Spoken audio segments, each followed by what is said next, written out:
Lawfully Redeemed, a Canine Lawkeeper Romance, written by Lorena Hoops, narrated by Lorena Hoops, copyright 2018. Chapter 1. Calvin stared at the computer screen and rubbed his eyes. While he loved his job, the monotony sometimes got to him. Day in and day out, just him and his computer. He could really use some company. A knock sounded at the door, and Calvin chuckled at the timing. His good mood faded, however, as he opened the door and tried to suppress his sigh. His brother, Chris, stood on the other side, and from the slight twitching of his body, Calvin could tell he was using again. "What is it, Chris?" Calvin hated the tone in his voice, but he had been bailing Chris out of trouble for the last few years. Chris hadn't always been this way. During his junior year of college, their father was diagnosed with cancer. After a tough year-long battle, the cancer won. 2 months after that, a car accident took their mother's life. It had been too much for 22-year-old Chris to bear. Heck, it had been too much for Calvin to bear at 26. But at least he'd had a job to fall back on. A solitary, retreat-from-everyone kind of job, but still a job. Chris, on the other hand, hadn't quite finished college, having taken time off when their father got sick, and therefore wasn't sure where to go. Unfortunately, he turned to drugs. At first, it had just been smoking marijuana at parties, which was legal in their state. Then it had transitioned into smoking pot every night. From there, Chris turned to harder drugs like ecstasy and oxycodone. Now, Calvin believed Chris was dabbling in cocaine or heroin, but he couldn't bring himself to ask. Ignorance wasn't really blissful, but it kept him from going completely crazy with guilt. Chris twitched and rubbed his nose. "I just need a couple $100, Calvin, enough to get me through the month. The landlord raised the rent again." Calvin knew this was a lie. Chris had already used this excuse, along with losing his job, having to repair his car, and getting robbed. No, this money was for drugs, and Calvin was done supplying his habit. Last month, when Chris asked for money, he promised to attend rehab. Either he had not fulfilled that promise, or it hadn't worked for him. "I'm sorry, Chris, but I'm not giving you any more money." As hard as it was to watch his little brother go down this path, he needed some tough love. Calvin reached for the door handle to shut the front door, but Chris managed to wiggle his toe in to keep it from closing. "Food, then?" he asked with another slight twitch. "I haven't eaten in days. Can I at least have some food?" Calvin knew he should say no, but this was his brother, and he couldn't watch him starve to death. "Fine," he said, stepping back and allowing Chris to open the door. "Lunch, but that's it. Then you leave." "You got it. Thanks, Cal. You always were a great brother." Calvin sighed. He wished he could just be a brother instead of his brother's keeper. "Have a seat," Calvin said, pointing to the living room couch. "I'll make a sandwich and pack you an extra one for later." Chris nodded and grabbed the remote as he plopped down on Calvin's couch. Calvin continued to the kitchen and grabbed the bread, meat, and cheese from the fridge. The sound of some football game carried across the room as he prepared the sandwiches. With a sigh, he thought back to high school, back to a simpler time when Chris played football and his biggest worry was getting a date on Friday night. What would it take to get Chris back on track? Calvin wasn't sure he could handle any more loss. If he lost Chris, he'd be all alone. But though he'd been praying for the last 2 years, God hadn't answered his prayer yet. He grabbed 2 bags of chips from the pantry and added them to the plates. Then he sealed the 3rd sandwich in a bag and placed it on Chris's plate. "You weren't watching the game?" Chris asked when Calvin entered the living room. For a moment, his eyes shone bright and clear. "No, I was working," Calvin said. As a developer for a software company, he often worked from home, and his work time and personal time mixed together frequently. "But I'll watch it with you now." He handed Chris his plate and then sat beside him, placing his own plate on his lap.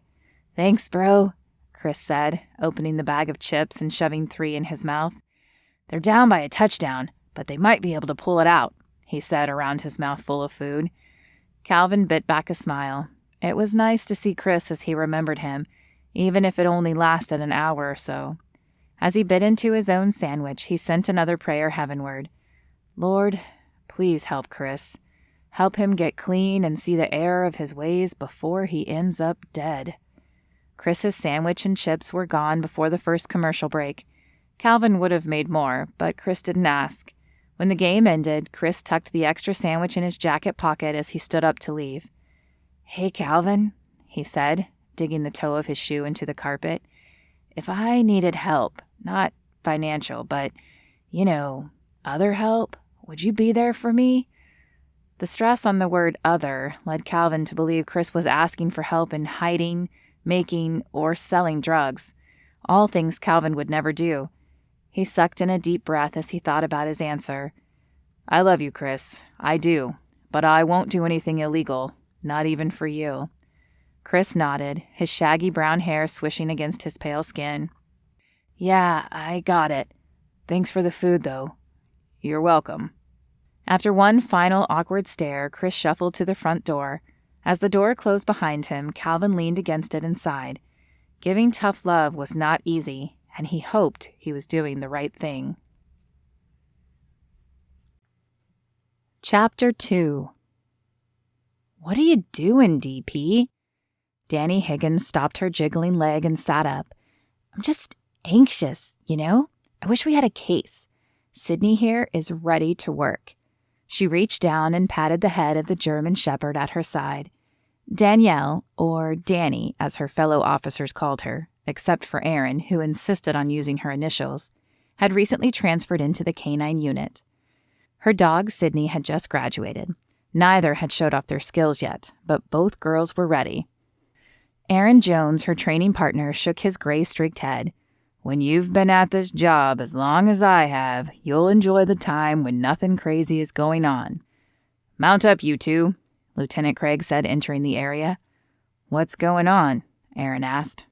A drug deal gone bad left us with one body at an abandoned warehouse and one name, a Chris Phillips.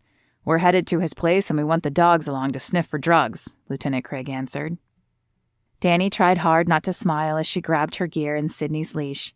We're on it, Lieutenant, she said. Try not to look too excited, Aaron said to Dani as they climbed into the SUV. Oh, come on, this'll be an easy case, Dani said as she strapped into her seatbelt. She had ridden with Aaron enough to determine a seatbelt was never optional. Find some drugs, bust the perp, and call it a day. Aaron shook his head. They're never as easy as they seem, he said. They arrived at the house a few minutes later, a small rambler with peeling paint and a yard that looked like it hadn't been touched in years. The house exuded a feeling of sadness. 2 other police cars sat on the street in front of the house. I guess drugs don't always pay, Dani said, unbuckling her seatbelt and tucking a strand of her blonde hair behind her ears. She opened the door and walked to the rear of the car to get Sydney and Aaron's dog Dexter out of the back.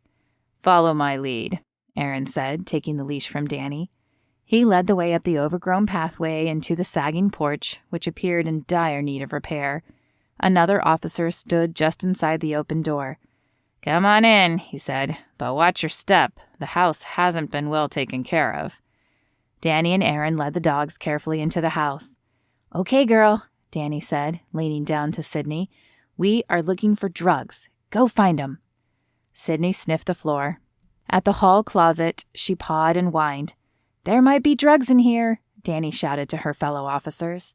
She opened the door slowly and Sydney nosed her way in, pushing piles of clothes around on the floor. After a few seconds, she backed out of the small space, a large brick of marijuana in her mouth, much more than allowed for recreational use. Good girl, Dani said, patting the dog and rewarding her with a quick tug of war with her towel. The towel was actually how Sydney was trained to sniff drugs. Dani began with just the white towel, clean and devoid of scent. They would play tug of war until Sydney got tired. Then Dani would wrap the towel around some marijuana, and they would play some more. Once Sydney learned to associate the smell of marijuana with her favorite toy, Dani was able to hide drugs and have Sydney sniff them out. Anytime she found them, she was rewarded with a game of tug of war. Some over here, too, Aaron hollered from the kitchen. Dani ended the tug of war game, handed her brick to another officer, and sent Sydney off again. Another brick was stashed under the bed, and a fourth under the bathroom sink. When the house was cleared, there was quite the stash accrued. "Do we know where the owner is?"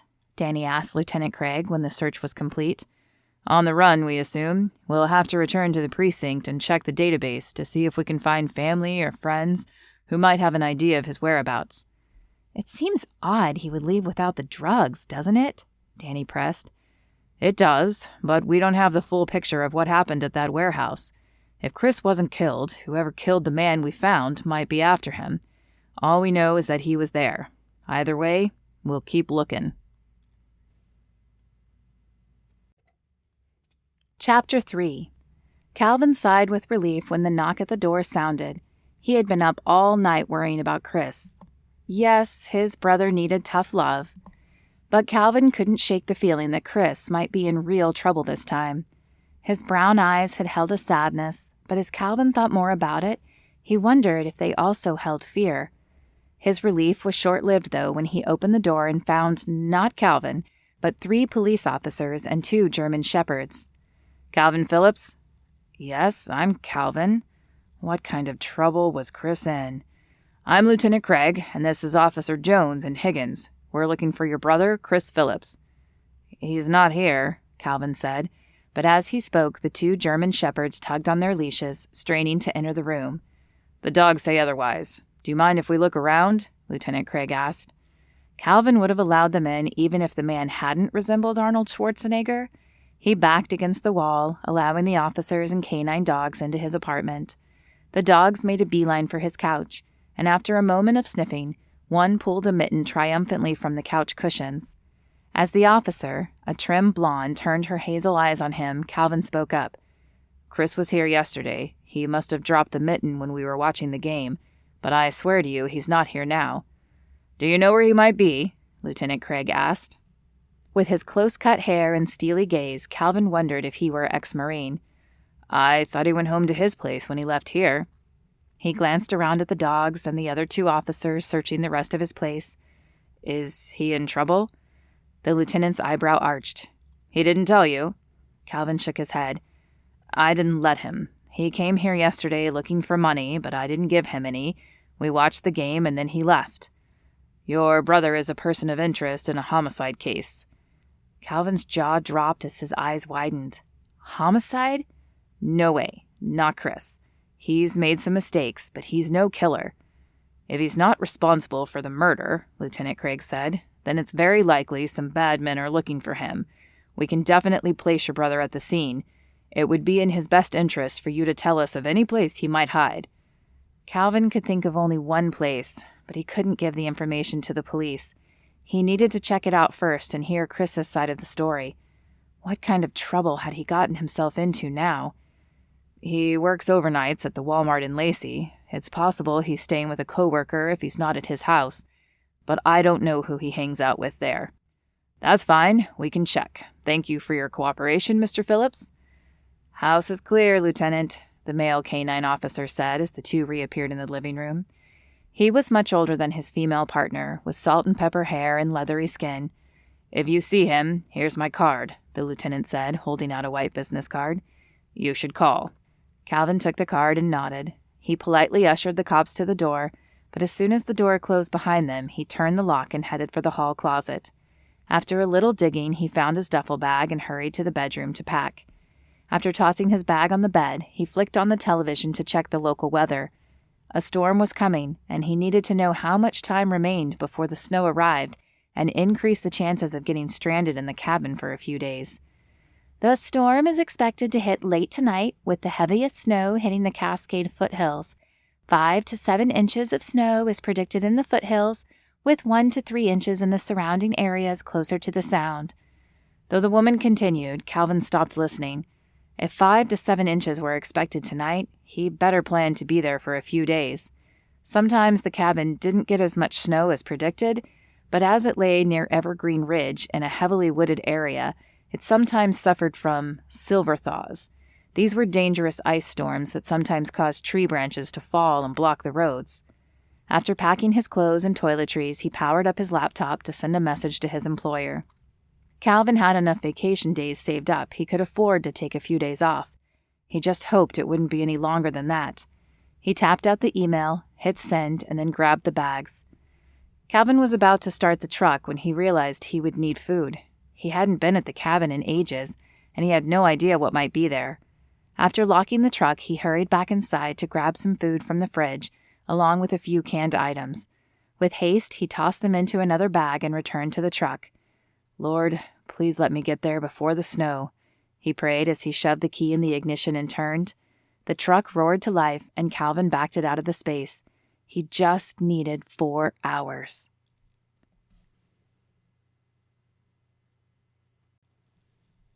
Chapter 4. "How does that happen?" Dani asked Aaron as they loaded into the SUV. "What?" Aaron asked as he started the rig. "How does one brother go so wrong and the other appear stable?" "Yeah, that's a good question, but I don't have an answer," he replied. "Do you think he was hiding something?" Dani asked, switching the subject. "We searched the house, DP. We didn't find anything else." "I know, but there was this moment when the lieutenant asked him if he knew where Chris was. I noticed him tense, like he had an idea, but he didn't want to share it."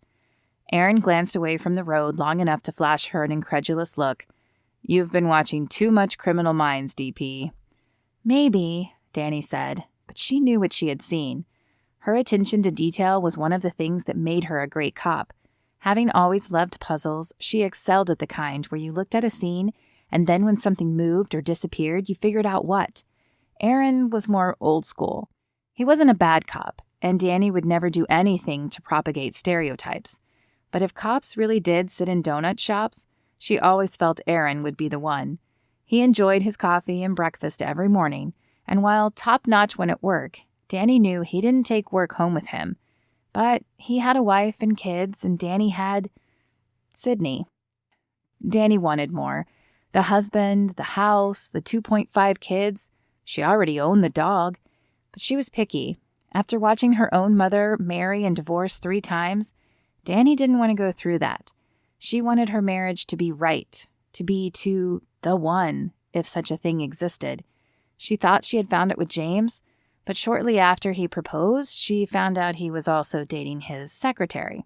And so, even though she was nearing 27, she remained single. When they returned to the station, Dani gathered her stuff, said goodnight to Aaron, and headed home with Sydney. Her dark, quiet house greeted her. She favored the quiet most days, as it allowed her to think, but every once in a while the quiet pressed down on her. Those were the times she wished she had someone to come home to share her day with. Someone who could talk, unlike her furry companion. James had carried on conversations, but everything else had been a lie, and she'd rather be alone than live a lie. "What do you think, Sydney?" she asked, petting the dog's head. "Am I wrong, or was Calvin hiding something?" Sydney simply stared at her with soulful brown eyes. Dani sighed. "Yeah, maybe you're right. Maybe I'm reading too much into it." She reached up to the cabinet and pulled out a treat for Sydney. With a careful bite, the dog grabbed the treat and took it to her favorite spot beside the faded leather couch. Dani poured herself a glass of red wine and brought it into the living room as well. She turned on the television and curled up under a blanket, but she couldn't focus on the show. Instead, she kept replaying the scene over and over in her head. Something just didn't sit right with her, but it wasn't her case any longer. She needed to just let it go.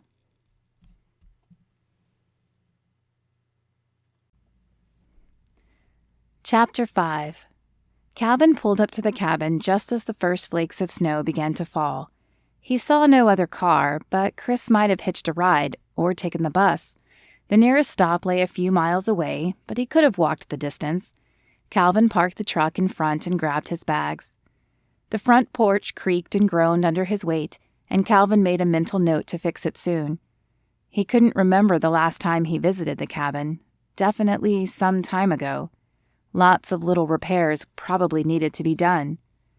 He tried the knob, but the front door was locked. After flipping through his keys, he secured the right one and unlocked the door. It opened with a stiff creak, and a musty odor wafted out. "Chris?" Calvin hollered as he stepped inside. Only silence returned his greeting. So, he wasn't here. Or perhaps he was out getting firewood. The cold would definitely set in tonight. Calvin shut the door behind him and placed his bag of clothes down on the couch. A few logs lay near the fireplace, enough to provide heat through the night, but he would need to gather more in the morning when the sun provided more light. He wandered into the kitchen, but no sign of Chris existed there. A layer of dust coated the counter and the small wooden table. Calvin set the bag with the food down on the table before turning to the hallway to check the bedrooms. The cabin contained only two, a master bedroom his parents had shared, and the smaller one he and Chris roomed in when staying here. The master lay on the left, and Calvin pushed open the door. A wave of nostalgia hit him as a memory from one family adventure washed over him. "What are you doing out of bed, Calvin?" his mother asked. She wore a red and black flannel shirt and a ski cap. The heat hadn't filtered through the cabin yet, and the air held a chill. "I'm cold, Mom. Can I sleep with you for a little bit?" Her kind smile reached her eyes, and she patted the bed next to her. "Sure, but only till it warms up." Calvin charged into the room and climbed in bed next to his mother, snuggling into her side. She smelled of campfire and cookies, and as he closed his eyes, he couldn't remember a nicer smell. Calvin chuckled at the memory. The heat never filled the room that night, and the four of them ended up in his parents' bed together. Though a tight squeeze, Calvin couldn't remember a happier time. No sign of Chris appeared in this room either, though. The faded flowered comforter appeared untouched, and a similar coating of dust lay on the small dresser in the room. With a sigh, Calvin backed from the room and closed the door. He turned and opened the other room, but it too lay empty. Just the queen bed he and Chris had shared and a small dresser and lamp. So Chris hadn't been here. Had Calvin been wrong? Or perhaps Chris just hadn't arrived yet. He decided to wait a day or so and see if Chris showed up. Calvin knew of nowhere else Chris would go, and he could wait. He made his way back to the living room and piled up some logs in the fireplace to start a fire. It took a few matches, but after a few minutes a gentle warmth emanated from the area. With that taken care of, he decided to scrounge up some dinner. He unloaded the food he had brought first, but as he opened the fridge, he realized no electricity powered it. The snow must have knocked out a power line. He'd have to improvise. After a little bit of digging, he found an old cooler under a cabinet. He loaded the cooler with snow from the back porch and placed the eggs and milk inside. The canned foods he added to the cupboards, which weren't stocked, but did yield a few cans of chili and corn. He wiped off the counters with a few paper towels and then rummaged in the drawers until he found a can opener and a spoon. Another bit of searching yielded him a few pots and a couple of bowls. The stove was a gas stove, a small miracle, and the burner flamed to life with the help of another match. As he sat down at the table with his dinner, he pulled out his phone and made a list of supplies he should get to restock the cabin. Then he turned the phone off. If there was no electricity, he didn't want to run his battery down in case he needed it. Hopefully Chris would show up soon and they could head back in the morning. The snow continued to fall outside, and as Calvin watched the gentle flakes, he realized he had forgotten the peace this place exuded. His life wasn't super hectic with his work-from-home job, but even so, it would be nice to come out here some days and just unplug. No laptop, no phone, no stress. Well, other than his worry over Chris. "Lord," he said, looking up at the ceiling as if he could see God staring down at him from heaven, "I don't know what trouble Chris is in this time, but please protect him. Keep him safe with whatever's going on. He needs your help. We only have each other left. Help me find him before the police do. Amen." He wasn't sure when he began praying, looking up at God instead of closing his eyes. Maybe after his parents' deaths when he felt he needed more consolation. But he found he liked it now. It made it feel as if God were in the room with him. When the chili and corn were gone, Calvin washed the pots and the bowls in the sink and set them in the dish rack to dry. Thankfully, the water was provided from the nearby town and not from a well, so the lack of electricity didn't affect it. Calvin glanced out the window as he wiped his hands on a nearby towel. The outside was now completely white, and the snow was falling much harder than when he had arrived. Big, fat flakes fell one after the other in a steady stream of white. As he shivered, he realized the temperature inside had dropped as well. He hadn't noticed it while eating, as the warmth from the stove had heated the kitchen for a bit, but now the cold seeped in with icy talons and scraped across his skin. He threw another few logs on the fire and wrapped the blanket from the back of the couch around him. As he watched the flames dance to and fro, he He wondered if this cabin would ever see the happiness of a family again. Would he find a wife and bring her and his children here? Would Chris? Calvin hadn't thought he was ready for love again, but coming here reminded him how nice it was to have family, how happy his parents had been. Maybe, if he could get Chris's life back on track, he could focus on his own. Chapter 6. Dani trudged through the snow in the parking lot, muttering under her breath. She hated snow, and she hated being cold. Thankfully, Olympia didn't often get snow, but when it did, everything slowed down. No one knew how to drive in it, and there weren't enough snowplows to keep the roads as clear as she would like. Sydney never seemed to mind, though, and while she was a police dog, she still liked to play in the white powder and had stared longingly out Dani's back door once the flakes began to fall. Dani hadn't let her outside, but now Sydney strutted proudly through the few inches as if to declare her enjoyment. "Don't bother unpacking," Aaron said as he met her at the door. "We found out Chris's family owns a cabin near the gorge. The lieutenant has ordered us out there to search for signs of him." "Can I at least get some coffee?" Dani asked. She had been up too late last night running things through her mind. "On the way," he said. With a sigh that sent her slender shoulders heaving, Dani turned around and followed him back out into the cold. "I told you he was hiding something," she said. "Why wouldn't he tell us about the cabin?" "Who?" Aaron asked as he pressed the key fob button to open the back door of the SUV. "The guy from yesterday, the brother. I told you he was hiding something." "Maybe he forgot," Aaron said, strapping his dog in place. "Or perhaps he didn't know." "He didn't know his family had a cabin a few hours from here?" Dani asked with a raised eyebrow. Now who's tossing out conspiracy theories? "Do you think he's in on it then?" "I guess we'll find out when we get there, DP. Come on, load up." Dani secured Sydney next to Dexter and climbed into the passenger seat. "Don't forget, you said we could get coffee," she said as a shiver ran down her spine. "You know, if you dressed warmer when it snowed, you might not need so much coffee," Aaron said as he started the engine. Dani looked down at her outfit. She had on her black BDU pants and shirt. "What do you mean? I'm in uniform." "Yeah, but I bet you don't have layers underneath. You can wear thermals under your uniform when it's cold out." Dani scrunched her nose in disgust. "But then I'd be all bulky and hot when inside." Aaron shrugged. "At least you wouldn't freeze." "I grew up in Texas," she said. "We had like 3 snows my whole life, and we didn't dress in layers because a day later it was all gone." She shot him a look as she pushed the button to turn on the heated seats. Modern conveniences were made so she wouldn't have to suffer through the cold. With the coffee stop and a bathroom break, it took them just over 4 hours to get to Evergreen Ridge. The snow was thicker out here, and Dani wished she had worn insulated boots at least. She hoped this would be a quick excursion. "Crap, we'll have to walk in," Aaron said, pulling the SUV over to the side of the road. "What?" Dani asked. She hadn't expected to be tromping through the snow. "Yeah, the snow's too high here. The SUV won't make it through. Don't worry, though. The GPS says we're only about a mile from the cabin." Dani's jaw dropped and she blinked at him. "A mile? I didn't dress to walk a mile in the snow." Aaron smiled at her. "Well, then I guess you will next time." His tone softened as he spoke again. "Look, I wasn't expecting this much snow either, but at least our boots are waterproof. We'll get in, look around, and then get back here. No big deal." She narrowed her eyes and shot him a glare as she climbed out of the car. The snow was up to the middle of her calves, and she immediately felt the cold seep into her legs. "Let's get this done," she said as she reached the back and unhooked Sydney. The dogs jumped down and pranced in the snow, sending flurries of white into the air. "This way," Aaron said after locking the SUV. Dani followed him, trudging through the thick snow. Not only would she be frozen after this, but she'd be all sweaty. It was hard work moving her small frame through the drifts without snowshoes.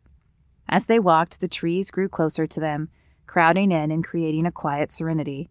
"You have to admit," Aaron said, checking the GPS again, "you can't beat the scenery." "I guess," Dani replied. She was actually enjoying the quiet peacefulness, but he didn't need to know that. The further they walked into the forest, the darker it became. Dani glanced up to see where the sun had gone, but it was obscured by the thick branches covered in snow. Some of them were bowing under the weight of the white powder. Aaron?" "Do you think it's safe walking under all these trees?" she asked. Her question was punctuated by a creaking sound, a crack, and then a branch falling off to the right. "It's fine," he said. "Just keep your eyes open and pay attention to the sounds." Dani nodded, but the easy, peaceful feeling was gone. With every creak and groan around her, she glanced wildly up at the tall trees that now looked like menacing giants encircling them. "Looks like only another quarter-mile to go," Aaron said. Dani shivered, both from the cold and from the eerie feeling that had blanketed her. Suddenly, a loud crack sounded. Dani's gaze shot up, but her feet froze. A large limb was hurtling down toward her. "DP, move!" Aaron shouted, but her feet wouldn't obey. Dani threw her hands up to shield herself and closed her eyes.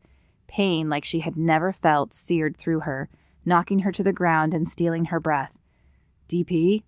Aaron's worried voice carried over to her. Dani opened her eyes and blinked a few times to try to get rid of the stars blurring her vision. Sydney's nose touched her face, and then Aaron's concerned face came into view. "Are you okay?" he asked. "I'm not sure," she wheezed. Every breath hurt. "I think I broke a rib." His eyes scanned from her head to her toe. "Anywhere else?" "My back," she said, "and I'm cold." The snow was piled up around her and quickly sinking in through her BDUs. Aaron pushed against the large branch, pinning her down, but it didn't budge. He tried squatting and lifting, but that did nothing either. "It's too heavy. I'm going to have to go get some help." He shrugged off his coat and pushed it against her. "Try to stay warm. I'll be back with help as soon as I can." Dani's teeth chattered, but she tried to clench them together to keep Aaron from worrying. "I'm not going anywhere," she joked, and then cringed at the pain. Worry clouded Aaron's eyes, and she knew he was assessing to see if there were another option. But there was none. Him returning to the closest town to get help was their best option. "Okay," he said finally. "I'll be back. Stay with her, Sydney." Sydney looked up at him and then replaced her nose in the crook of Dani's shoulder. As Aaron walked away, Dani tried to think happy, calming, warm thoughts. But the truth was, it was cold out here, and if Aaron didn't get back quickly, she would become hypothermic. Chapter 7. Calvin was just about to fire up the chainsaw when a German shepherd bolted into view. The black canine band around its chest grabbed his attention. Was this one of the dogs from his house visit yesterday? The dog sat at his feet and looked up at him. "What is it? Where's your officer?" The dog stared at him a moment longer and then gently bit his pant leg and began backing up. "Do you want me to follow you?" Calvin asked. He had only been joking, but the dog wagged its tail and then turned toward the deeper part of the forest. Calvin followed, not sure where the dog was leading him, but curious all the same. His curiosity quickly morphed into fear when he saw the female officer from the day before, pinned beneath a large tree branch. Though a jacket was shoved up against her, her lips were blue and her eyes were closed. Calvin was glad he hadn't left the chainsaw back at the clearing, though he had no idea why he hadn't. Calvin bent down and checked for a pulse. There, but just barely. He needed to get her out of the cold and warmed up. Though not an EMT, he knew moving a victim was not the best idea. However, with the surrounding elements, Calvin had little choice. He fired up the chainsaw and began cutting as close to the woman as he could, while still making sure he didn't hit her. The dog sat watching a few feet away. After a minute, he freed one side of the large limb. Calvin pushed the piece of wood off the woman and glanced around. He didn't have anything to carry her back with, and he wanted to move her as little as possible. He wished he'd brought the sled with him that he planned to load the firewood on. Unfortunately, it still sat in the clearing, and now he wasn't sure he should take the time to go get it. A few feet away lay a large leafy branch. If he could strap her to it with the jacket, maybe he could pull her back to the cabin. It took a few minutes of scuffling to get the branch situated behind her. He squatted, hooking his arms under hers, and walked backwards, pulling her onto the branch. As carefully as possible, he tied the jacket around her hips and the branch to help secure her. Though it would probably have been more secure if he had tied it higher, he feared her ribs were injured from the fallen limb, and he didn't want to make it any worse. "Okay, dog," he said to the canine. "Let's get out of the cold, shall we?" The trip back to the cabin was long and arduous, but Calvin finally reached the front door. He whispered a silent prayer of thanks for the snow that covered the steps enough to make a ramp he could hoist the woman up. Once inside, he maneuvered her near the fireplace where the last of the logs burned. The dog sat down beside her. "I'll have to get more firewood, but I'll be back." Calvin shook his head as he realized he was talking to the dog as if it were a person. Or maybe he hoped the woman would be able to hear him. After a final glance at her, she still hadn't moved, he exited the cabin and picked up the chainsaw from the porch where he had dropped it. With a hastened step, he returned to the grove of trees he had been in when the dog found him. After firing up the chainsaw again, he cut down one and made short work of the wood, placing it on the sled he had originally brought with him this morning and forgotten when the dog showed up. Calvin stacked the new wood against the side of the cabin and stepped back, regarding the pile. It should be enough to last another few days, and he hoped to be home after that. Now it was time to scour the ground for some dead wood for the fire. The freshly cut wood would smoke like mad if he could even get it lit. But if he could find a few good pieces that were dry inside, he should be okay. The pickings were slim, but he managed to find an armful he thought would burn well, and brought it inside where the woman still lay on the floor. After stacking it up beside the fireplace, he sat down on the couch and waited. The woman's skin was no longer pale, her lips no longer blue. His gut told him she would be stirring soon, but he wanted to take no chances. He turned his face upward and began praying for the safety of the woman. Chapter 8. Dani's eyes felt heavy and glued shut. A forced effort opened them, and she looked around. The first thing she noticed was the lack of cold. In fact, a small fire burned from a fireplace a few feet away, warming her. The realization no snow surrounded her came next. She was no longer out in the elements, but inside. The question was, inside where? Had Aaron come back for her already? Sydney's wet nose poked her cheek, and instinctively she reached her hand up to pet the dog, but a searing pain through her chest stopped the movement.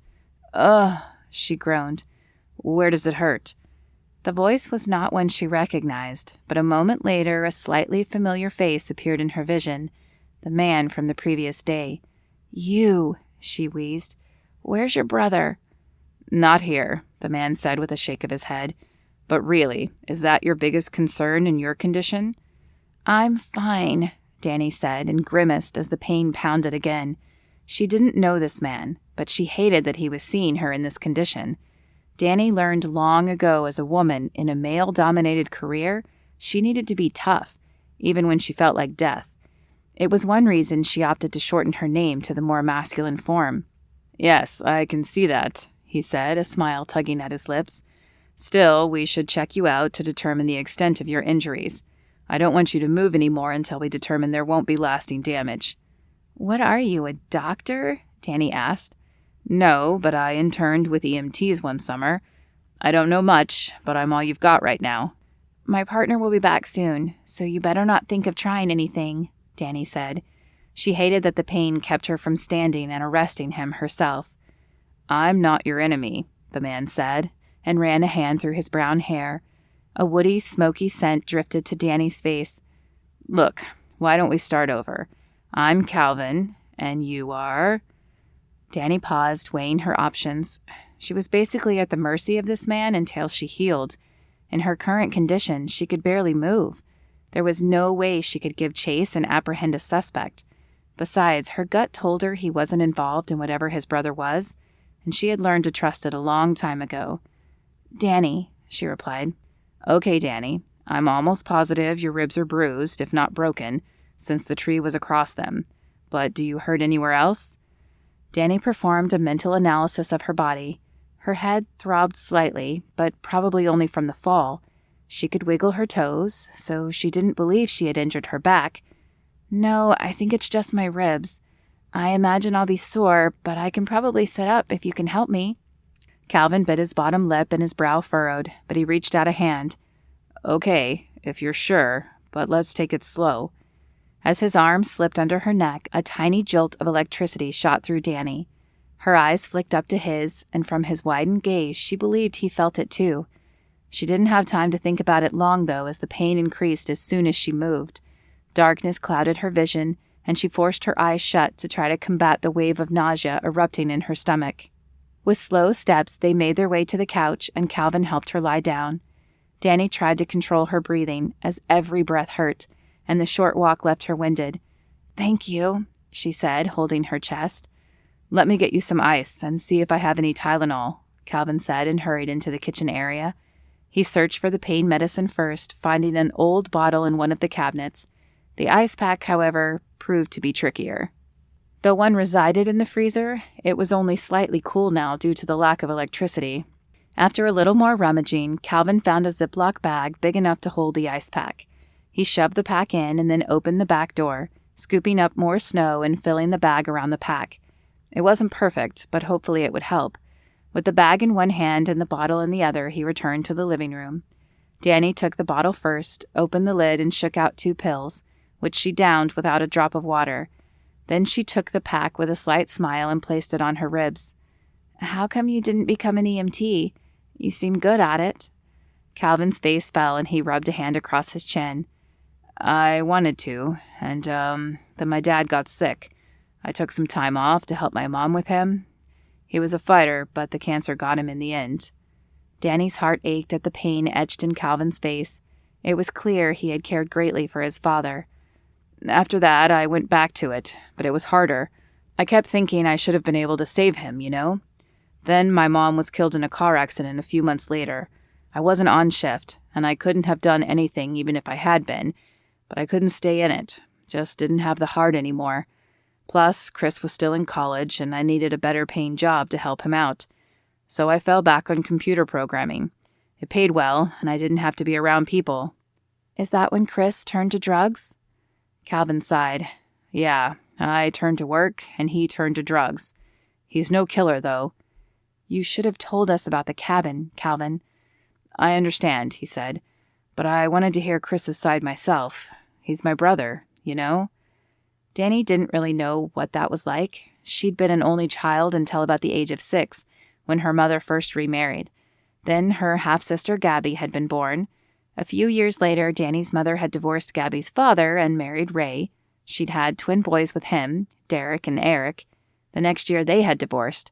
So, while Dani had siblings, she wasn't especially close to any of them, as they often spent time with their fathers and apart from her. Gabby was probably her closest sibling, and that had more to do with their shared gender than anything else. "So he hasn't been here?" she asked, avoiding his question. He shook his head. "No. I thought he might come here, but there was no sign of him when I arrived. I planned to give him a few days to see if he showed up."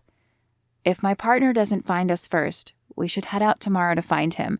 We can have someone watch the cabin in case your brother shows up." Calvin raised his brow at her. "I doubt we're going anywhere tomorrow. Didn't you see the snow out there?" "Yes, but my partner won't know where I've gone.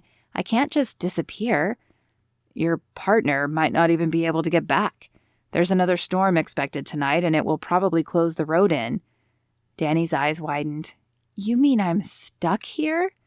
Calvin laughed. It was a deep timber sound. "You don't have to make it sound so awful. You need time to heal anyway. Though, from what I remember, you shouldn't spend too much time lying down. I seem to remember the suggestion was to try to continue normal activity and take as deep of breaths as you can so that fluid doesn't build up in your lungs." Dani blinked as her mind raced through the options. Her radio had been broken when the tree fell on her, and she had left her cell in the SUV. "Phone. Do you at least have a phone so I can call and let someone know I'm okay?" "Sorry," he said with a shrug. "No service right now. I think the storm knocked down some power lines. It's why we don't have electricity either." "Smoke signal?" Dani asked, but she was only half kidding. If Aaron came back and found her gone, surely he would continue to the cabin. But what if he was caught in the snow? What if he never made it back to the closest town? Or what if he did and couldn't get back to her? Was she going to be stuck with this man she didn't know for days? She had no change of clothes, no toiletries. "How about I make us some dinner?" Calvin offered, breaking into her runaway thoughts. Dani nodded absent-mindedly. She wasn't really hungry, though she knew she needed to eat to keep her strength. As Calvin turned into the kitchen, Sydney laid her hand on Dani's lap. "It'll be okay, girl," Dani said, stroking the top of Sydney's head. "We'll figure something out." Chapter 9. "Can you make it to the table to eat?" Calvin asked Dani when the dinner was ready. It wasn't much, just hot dogs and canned beans. He wished he had brought better food, but in his hurry to find Chris, he had simply grabbed what was in his fridge. "Yeah, I think I can," she said, though the grimace that crossed her face said otherwise. Calvin leaned down and snaked an arm around Dani's waist. As he did, the intoxicating flowery scent of her perfume, or shampoo, filled his nose. His eyes flicked to hers, and his heart sped up as he realized her face resided only inches from his. From here, the tiny flecks of gold and green popped in her hazel eyes. He dropped his eyes for a moment as the intense urge to kiss her filled him. "Easy," he said as she groaned and pinched lines of pain etched across her face. "I'm okay," she wheezed. Once upright, breathing became easier for Dani. Easier, but not perfect. Her breath still came in shallow gasps. When she dropped her arm from his waist, he followed suit, though he didn't want to. How long had it been since he had held a woman in his arms? There had been no one serious since his parents' death. He had dated a few women he had met at church, but every time he felt himself getting close, he would pull away. Too much pain still remained in his heart. After Dani was situated at the table, Calvin brought the plates of food. "Sorry it's not more," he said, "but I wasn't expecting company." "It's fine," Dani said. "I'll eat just about anything when I'm hungry." Calvin bowed his head as she picked up her hot dog. He had once felt awkward praying in front of people, even when he prayed in his head and they couldn't hear him. But the last few years, prayer had been all that had kept him going. "You still pray?" Dani asked him when he opened his eyes. "What do you mean?" he asked. "I mean, after your parents dying and your brother turning to drugs, how can you still believe in a God?" Calvin took a deep breath as he debated his next words. "When my dad first got sick, I thought like that. Why would a loving God take my dad when he was still so young? I did a lot of soul searching and talked to a lot of pastors. The conclusion I came to was this: I'm not God, and I don't have all the answers, but I believe he knows what he's doing. See, I don't believe this is the end. I believe there will be a better place after this in heaven. My dad was a Christian, and if I truly trust in God, which I do, then I know my father is in a better place. Why did he get cancer? I don't have that answer. Why was my mother killed so soon after? I don't know that either. But either I take solace in the one thing I do know, that God is in control, or I go crazy and lose my faith in everything." Dani blinked at him, but it was impossible to read what she was thinking. "I guess I never thought of it like that," she said. "Are you a believer?" Calvin asked. He found himself holding his breath as he awaited her answer. Though he didn't want to be attracted to her, he couldn't deny the pull he was feeling. "I mean, I guess I believe in something," she said. "But the last time I went to church, it didn't turn out so well." Calvin's heart plummeted, but she hadn't flat out said no, which meant there was hope. He would pray for her and continue to talk with her if she was open. But not now. Now he wanted to know more about her. "What made you become a canine officer?" he asked before taking a bite of his own hot dog. Dani glanced down at the German shepherd who lay at her feet. "I always wanted a pet growing up, but my mom was more interested in raising husbands than dogs, so we never got to have one. When I joined the academy, I knew I wanted to be more than a beat cop. I mean, don't get me wrong, it's a great place to start, and some people love it so much they never leave. But I wanted something different. So when a slot at the Canine Academy opened up, I jumped on it. Sydney and I just recently graduated. In fact, your brother was our first case." She paused and flashed him a tight smile. "Sorry, I didn't mean for that to sound so excited." "It's okay," he said. "It's nice that you're so committed and enjoy your job. Besides, while I love my brother, he has made some pretty big mistakes. I just hope I can help him get on the right path before it's too late." The conversation stalled after that, and they finished eating in silence. When his plate was empty, Calvin stood and began gathering the dishes to wash. "There's one more hot dog in the pan. Can I give it to your dog?" "She would love that," Dani said. "It's not her normal fare, but I guess she'll survive one night." Calvin smiled and cut up the hot dog, but he wondered if it would be just one night. The snow had gotten thick, too thick for him to drive out.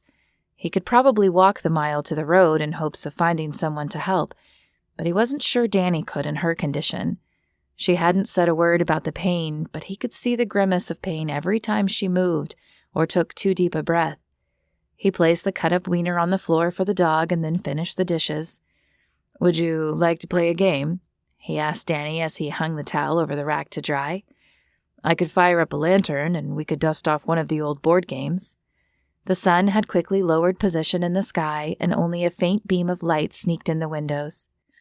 "Do you have Scrabble?" she asked, her eyes lighting up. "I've always loved Scrabble." "Well, now what cabin in the woods would be complete without a Scrabble board?" he teased.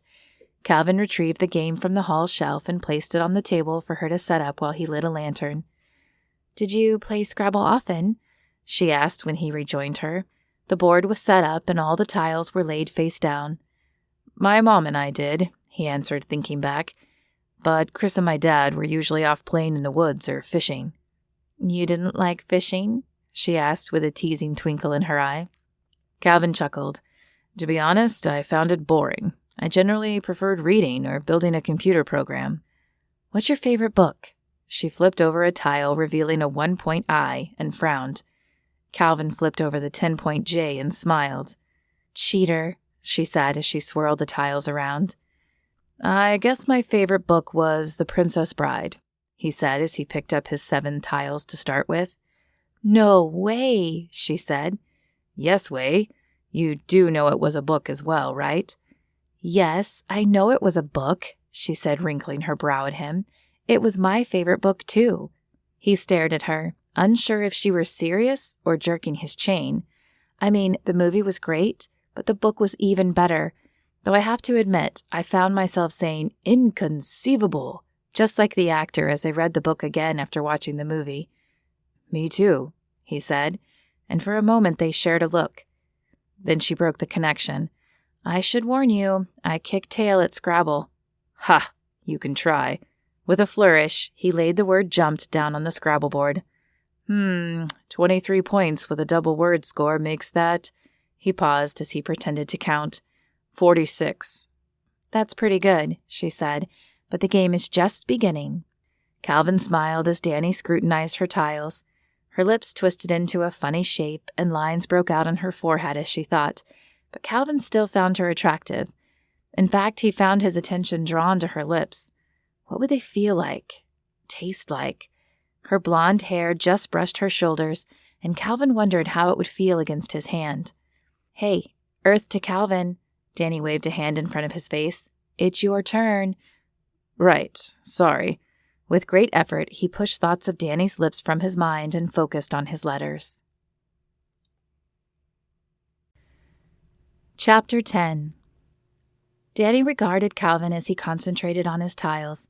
He was quite handsome, though she wasn't sure about the beard. She'd never kissed a man with a beard before, and she wasn't sure if she would enjoy the experience. Would it be soft or rough like sandpaper? "There," he announced proudly as he laid all but one tile down. 14 more points brings my total to 297. Dani smiled as she looked at her letters. He had left the space she needed open, and she plopped down all her remaining letters, spelling larynx, and 51 points. "So that brings my total to 332, compared to your 297, she said smugly. "I told you I kicked tail." "This time," he said, "but I demand a rematch." "Tomorrow," Dani said, stifling a yawn.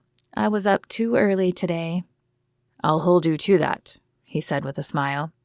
Dani smiled back and a blush colored her cheeks as she pictured him holding her. She shook her head. What was she thinking? She still wasn't sure he was completely innocent. And even if he was, she would have to bring his brother in. That didn't make for a stellar start to a relationship. Calvin cleared his throat. "So, there's the master bedroom, where my parents always slept. There's the guest room, where Chris and I bunked, or there's the couch. I slept on it last night. It's not the most comfortable, but it's probably the warmest. Do you have a preference?" Dani bit back a grin as a flash of red colored his cheeks and his eyes dropped to the floor. I guess I can take the master bedroom, but, Do you have an oversized shirt or something I can borrow? I didn't really plan on being stranded, and this uniform isn't the most comfortable to sleep in." "Oh, let me check," Calvin said as another wave of red flooded his face. He disappeared down the hall for a moment and then returned with a faded black Toby Mac t-shirt. It appeared very worn and comfortable and would be way better than her uniform. "You go on the run, and this is what you bring?" Dani asked in a teasing voice. He shrugged. "I grabbed what was closest. This is my favorite shirt, by the way. Have you ever seen him in concert?" "No, but I have heard his songs on the radio. While I'm not much for Christian music, he is pretty good. And thank you," Dani said, taking the shirt. "I don't suppose you have an extra toothbrush or toothpaste at least?" It was a stretch, and she knew it, but she hated going to bed with unbrushed teeth. She always woke in the middle of the night when she didn't brush and hated the scuzzy feeling on them. "No extra brush," he said slowly, "but I'll happily share my toothpaste." Toothpaste was better than nothing, so Dani agreed. She followed him down the hallway into the master bedroom. "There you go," he said, pointing in the room. "Feel free to look around and see if you find anything else you need or can use. I'll be across the hall here." He looked to the door across the hall. "The bathroom is that door there." "Thank you," Dani said. "Is it all right if Sydney sleeps in here with me? She's used to being by my side at home." "Of course," he said. "Whatever you need." "Come here, girl," Dani called to the German shepherd, who padded into the room, sniffed around a bit, and curled up at the foot of the bed. "Well, I guess she thinks it's okay," Dani said with a smile. "I'll leave the toothpaste on the sink for you," Calvin said. "Sleep well." Dani didn't think much hope resided in that. Not only was she not in her house, but she didn't have her favorite sleepwear, a pair of shorts and a soft purple cotton tee. She also didn't have her toothbrush or her pillows. Gabby had often teased her growing up about her need for multiple pillows, but Dani had never minded. As long as she got a good sleep, she didn't care if she got teased. And of course, there were her ribs. Broken or bruised, she wasn't sure, but the amount of pain suggested broken. Regardless, the pain would more than likely keep her awake. Dani unbuttoned and slipped off her BDU shirt, grunting slightly from the additional pain. Then she slipped on Calvin's tee. A masculine, woodsy smell drifted up from the shirt, and Dani inhaled. How long had it been since her last boyfriend? Before Canine school, that was for sure. The shirt fell below her butt, but it wasn't quite long enough for Dani's modesty, so she turned her attention to the dresser. She had no idea if Calvin's mother had left any clothes here, or even what size she had been, but it was either something of hers or nothing under her shirt. Dani would never be able to sleep comfortably in her BDU pants. The first drawer revealed a few sweaters, mittens, and a hat. The second held a pair of pants and a long-sleeve shirt. In the third drawer, she struck gold. A soft pink pair of pajama pants, sporting a flower design, stared up at her. They were hideously out of date, and definitely not her style, but Dani couldn't care less as long as they fit. The pants were a little big and therefore sat more on her hip bones than her waist, but they had a drawstring, and they would work. After a final check to make sure she was covered, Dani opened the door and shuffled down the hallway to the bathroom. True to his word, Calvin had left a tube of toothpaste on the sink. Crest whitening, her favorite. She squeezed some onto her finger after washing it, and then placed the finger in her mouth, moving it up and down like a brush. She had just finished rinsing her mouth when she heard Calvin's door open. "Oh, sorry," he said, stopping in the hall when he saw her. "No worries, I'm done," she said. She could feel his eyes on her as she passed him in the hall and returned to the master bedroom. Sydney looked up briefly at Dani as she entered, but made no effort to greet her. "You're tired too, girl?" Dani asked as she gave the dog a quick pat before climbing into bed. It wasn't the most uncomfortable bed, and once she recovered from the movement of getting into it, the pain in her ribs dulled enough that she could sleep. Chapter 11. Calvin woke early the next morning. He pulled on a pair of pants and changed his shirt before opening the door to his room. Surprise flooded him as he realized Dani's door was open. Was she already up? The smell of coffee hit him as he got closer to the kitchen, and he shook his head in wonder. Even bruised or broken ribs couldn't keep this girl down. "Morning," she said, turning to him as he entered. "I hope you don't mind that I made some coffee." "Not at all," he said, trying not to focus on how tempting she looked in his t-shirt. "I simply wasn't expecting to see you up and about so early." "Well, you did say not to spend too much time lying down. I couldn't anyway. Sleep was not my friend. So it's a grit through the pain and manage kind of thing. I don't know about you, but I need coffee to manage and Tylenol. But I already took that." She held up a cup and her lips pulled into a playful smile. He returned the smile. "Agreed. Coffee is my first go-to each morning." She pulled another mug out of the cupboard. She had obviously looked around and poured him a cup. "There's some milk and I found some sugar," she said, "but that's all." "That's all right. I like it black with 2 sugars. He took the mug, brushing her fingers with his own as he did. Her eyes flicked to his, but she said nothing. "Well, then you're all set," she said. "I prefer a little more cream, but beggars can't be choosers."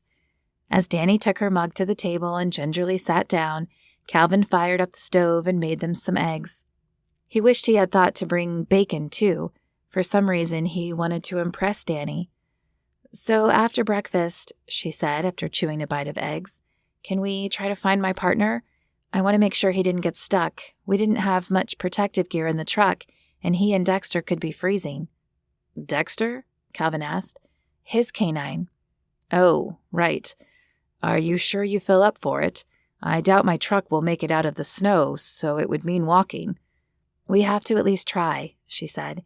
"He would look for me if the roles were reversed." Calvin should have known. Dani was one tough woman, and she would not be content to sit around and wait for her partner to find them. "All right," he agreed. "After breakfast. But you have to promise to turn back if it's too much for you." Her eyebrow arched on her forehead. "I appreciate your concern, but I can take care of myself." "I have no doubt of that," he said with a laugh. "But you did have a tree fall on you yesterday." "Not the whole tree," she said with a crooked smile. Calvin's heart thudded in his chest as their eyes locked. He couldn't remember the last time a woman held his interest like this. But of course it would be a woman he shouldn't date. "Right," she said, breaking the connection. "I'll go get dressed then, and we can head out." "Sure," Calvin said. He should not feel disappointed. She was here on a job, not to hang out with him, and her job was to arrest his brother, which made it even more ridiculous to be attracted to her. His shoulders heaved, and he stood, picking up their plates and taking them to the sink. Dani entered a few minutes later, back in her dark BDUs. "Ready?" she asked. "Almost," Calvin said. He walked to the hall closet and pulled out a heavy coat for her. "You'll never make it without one." Her lips folded into a tight line as if she were about to argue with him, but with a sigh, she nodded and pulled the coat on. "I wish I had something of Aaron's. Sydney would be able to track him if I did." "There's only one road out of here," Calvin said as he put on his own coat. "If he stayed on the road, we'll find him." "Aaron is a rule follower," she said. "He'll be on the road. Sydney, come." "So, how long have you been partners with Aaron?" Calvin asked as they exited the cabin. He hoped he didn't sound jealous. "About 6 months. I started working with him while training Sydney. He's great, but we're kind of in different places. I mean, he'll be retiring soon, and I'm just getting started." "Oh." A feeling of relief flooded Calvin, but he didn't know what else to say. His communication skills were failing him right now. He opted for a change of conversation instead. "This way." A quiet stillness filled the air. On any other day, Calvin would have loved it, but today it just emphasized the awkwardness between the two of them. Was she attracted to him as well? They walked in silence for a while, the only sounds her labored breathing and the crunching of snow beneath their feet. As they got closer to the road, though, Calvin grew worried. The road wasn't very traveled this far out, so he shouldn't hear anything, but the soft hum of machinery floated in the air. That typically only meant one thing. Something had covered the road. In spring, that meant a mudslide as the snow melted too quickly and sent rocks and mud tumbling down the hill. In the winter, it usually meant a small avalanche, although due to the most recent storm, it could also mean several downed trees. Either way, it might mean another few days at the cabin. Although he wouldn't mind the time with Dani, it brought its own challenges, as he had only brought enough food for a few days for himself. With the two of them eating, the supply would disappear much faster. Suddenly, he heard a thump behind him. He turned to see Dani crumpled in the snow. "Dani," he hollered and rushed to her side. Her eyes flitted to his, glazed and unfocused. "Dani, can you hear me?" When she still didn't respond, Calvin snaked his arms beneath her and lifted, curling her to his chest carefully so as not to damage her ribs any further. Her head fell against his chest, sending her blonde hair cascading down his arm. She was heavy, but not unmanageable. However, he was glad they hadn't gone much further. Sydney looked up at him with worried brown eyes. "It's okay, girl. We'll get her back to the cabin." The walk was slow, partly due to her dead weight in his arms, and partly because he checked every step before stepping fully. He did not need to fall and make Dani's situation worse. Calvin sighed with relief when the cabin came into view. Though he worked out, his arms felt like jello at the moment, and he wasn't sure how much longer he would have been able to carry her. He nudged the door open with his hip, thankful he hadn't locked it when they left, and then laid Dani down on the couch. Her face was pale and clammy.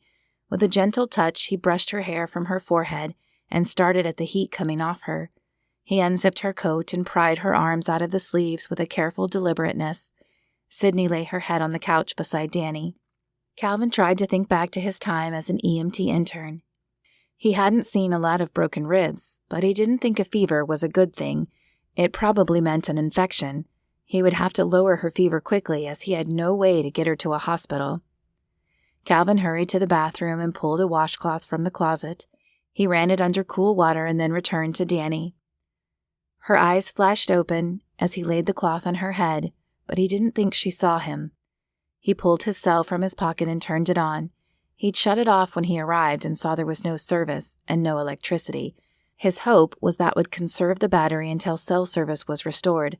The light flickered and his phone came to life, but no service still stared at him from the upper corner. Calvin sighed, closed all his applications, and set his battery on power saver mode. He would pray and hope service was restored soon. Chapter 12. Dani's head felt hot. No, not just her head. She felt hot all over. And cold. So cold. Where was she? She struggled to open her eyes, but they were like lead. A hand touched her forehead, her cheek. Who was that? Aaron? No, he had left her to get help when the tree fell. Calvin? But why?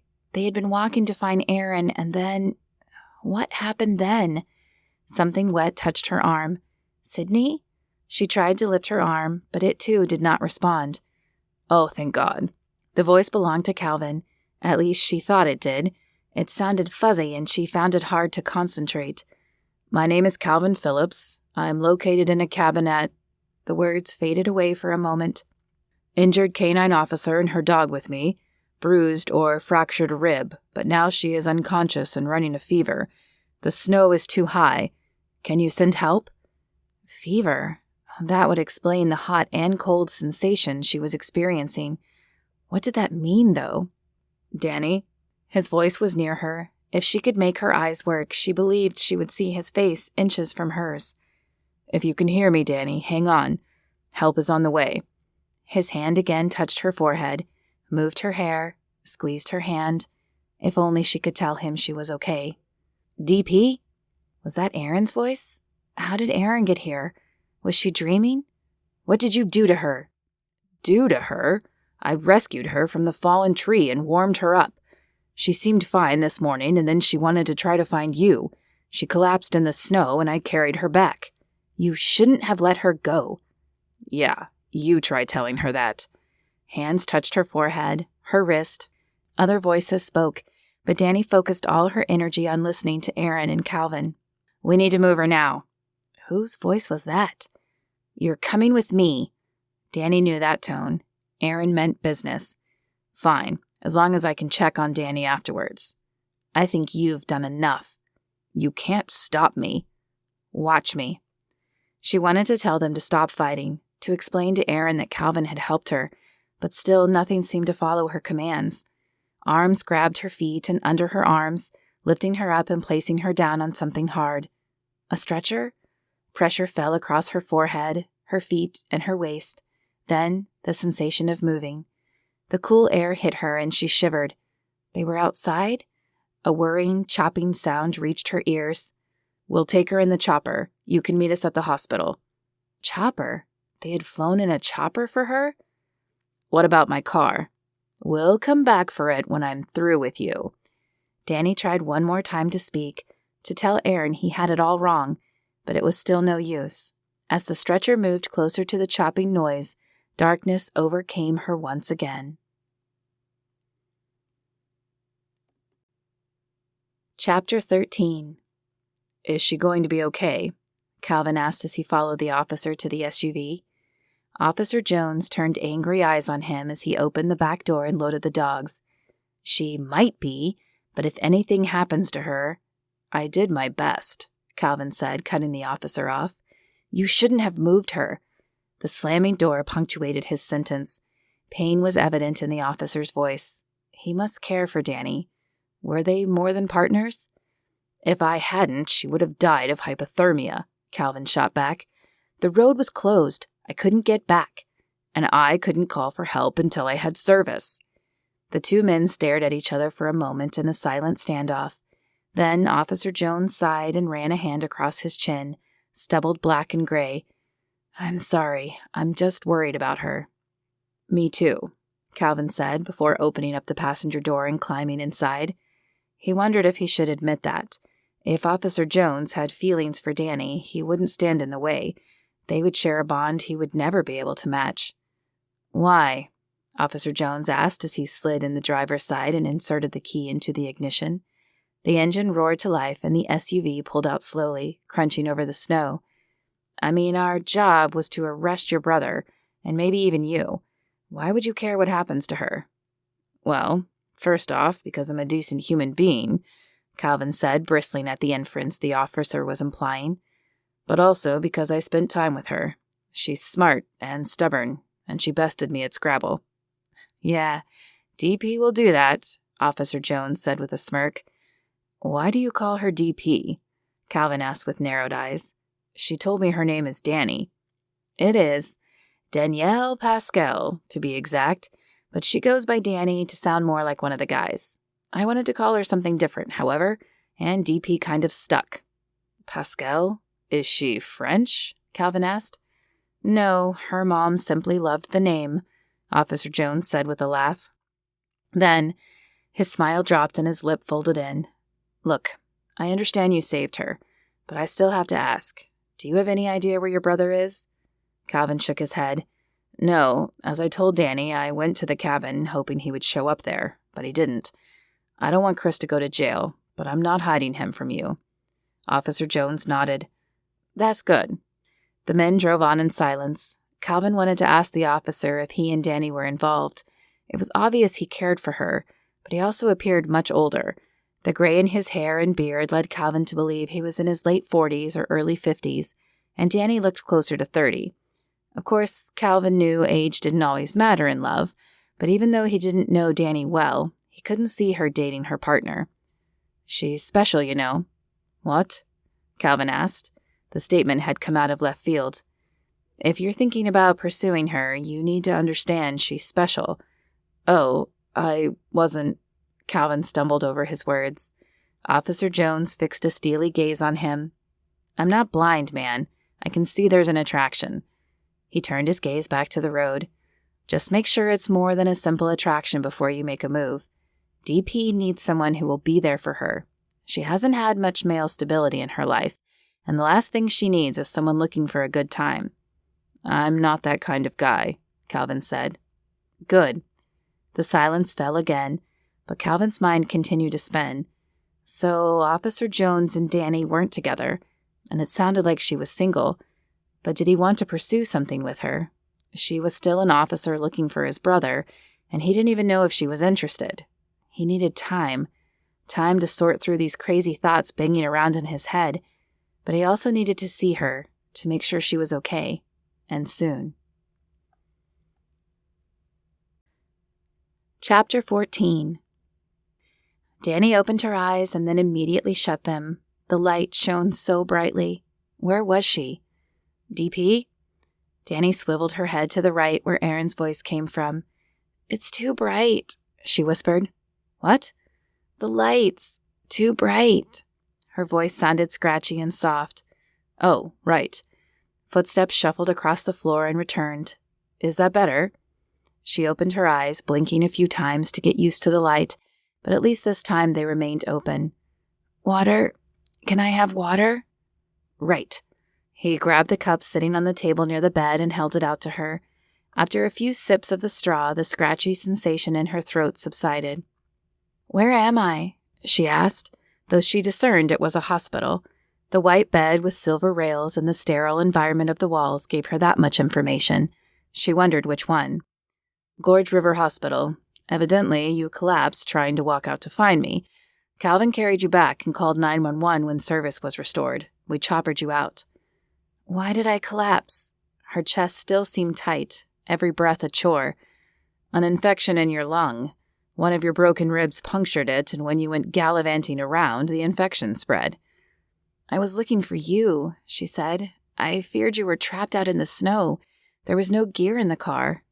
You still shouldn't have done it, Aaron said. I understand you aren't supposed to stay in bed with broken ribs, but a mile hike in knee-deep snow is not taking it easy. I'm sorry, she said. Where's Sydney? Is she okay? Yeah, she's with Dexter at my house. Calvin said she never left your side. And Calvin? She didn't really want to ask, afraid that her attraction would show in her voice and on her face, but she needed to know. He's fine. I took him in for questioning. He's with the lieutenant now. Oh, he hadn't come to see her. She wasn't sure why she had expected him to. Sure, he had cared for her in the cabin, but probably only out of a sense of obligation. Disappointed? He asked, and Dani sensed the teasing tone in his voice. No, I simply wanted to thank him is all. Right. Aaron pursed his lips and nodded.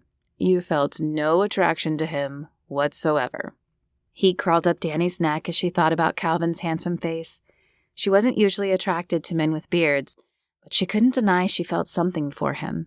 Plus, she held vague memories of him sitting with her, of the concern in his voice and the gentleness in his touch. Maybe a little, she said, but it doesn't matter. It would never work. We're after his brother. That's no way to start a relationship. Perhaps not, but DP, if there is something there, don't you owe it to yourself to try? Are you trying to marry me off? Dani asked with a small laugh. The chuckle sent another wave of pain through her, and she hugged her ribs. Yes, I am. Mags is getting jealous, and I need to assure her there's nothing between us. Stop. Dani smiled at his antics. Margaret, or Mags as he called her, was Aaron's wife, and the least jealous person Dani knew. In fact, she often invited Dani over to their house to share dinners, since she knew Dani's family wasn't close by. Seriously, though, I think he might have feelings for you as well, though I gave him the old, you hurt her, I kill you speech. Dani gasped. Aaron, you didn't. Well, not exactly like that, but I made him aware he needed to be serious if he was attracted to you. You need a solid guy, DP, one who will treat you right. Thanks, Aaron. You're a good partner. Now, when can I get out of here? Aaron chuckled and shook his head. Same old DP. Not for a few days, I'm afraid. They want to monitor the infection and make sure everything is healing before they release you. Even then, you'll be on restricted duty another few weeks. Dani sighed. It was what she had figured, but she didn't want to be stuck in the hospital, or at home, or even at a desk doing modified duty. She wanted to be out with Sydney catching the bad guys and saving the good ones. I have to get back to work, he said, checking his watch, but I'll swing by later with some food from Mags. She was adamant that hospital food wasn't good enough for you and planned to cook up a storm today. You have an amazing wife, Aaron, Dani said as he stood. I know. He walked to the door and then turned back to her. You could have a fantastic marriage too, DP. You just need to be open to possibilities. Then he pulled open the door and exited the room. Possibilities. Could they exist with Calvin? She had certainly felt comfortable around him, and she had enjoyed the camaraderie they shared.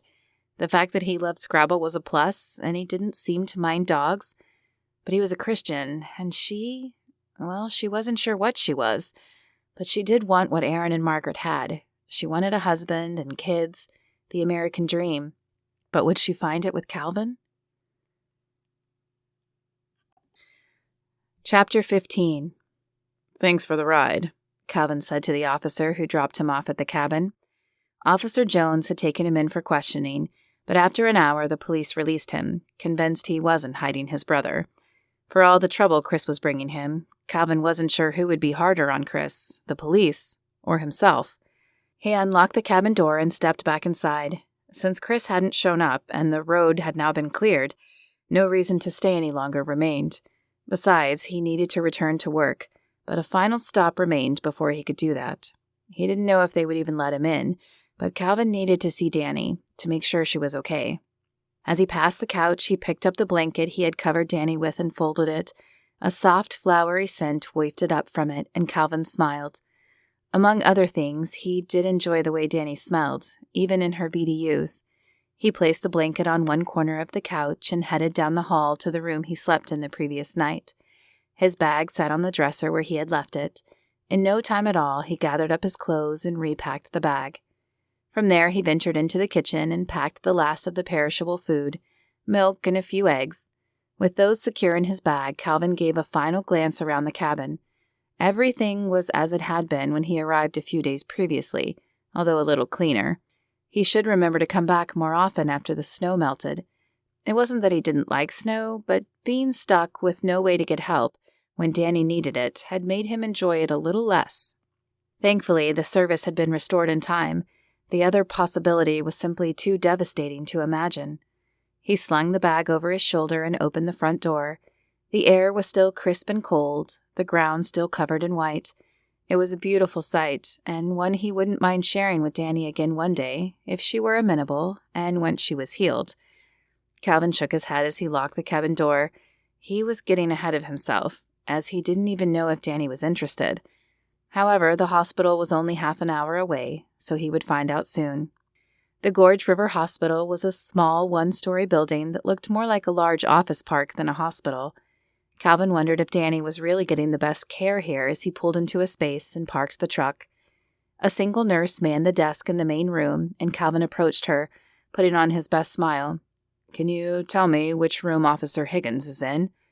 "I'm not supposed to release that information," the nurse began hesitantly. "Please, I was the one who called 911 and stayed with her until they came." Calvin had often been told he possessed puppy dog eyes, and he used them to his advantage as he turned them on the nurse, a pretty brunette who appeared to be in her early 30s. A soft pink blush seared her cheeks as she returned his gaze. "Oh, all right," she said. She tapped the keys on the computer and then looked back up at him. "She's in room 119, just down the hall." "Thank you," he said, and flashed her a disarming smile before continuing the direction she pointed. As he neared 119, though, his confidence waned. What would he say to her? Would she even want to see him? "Lord, help me to know what to do," he asked silently as he pushed the door open. Dani lay in the hospital bed, her blonde hair fanning out on her pillow. "Care for some company?" he asked, knocking softly on the door. She turned her eyes from the TV to meet his, and they lit up. Relief flooded him, and he stepped farther in. "Calvin, I'm so glad you stopped by. I wanted to thank you." His heart dropped. "Thank him. Of course."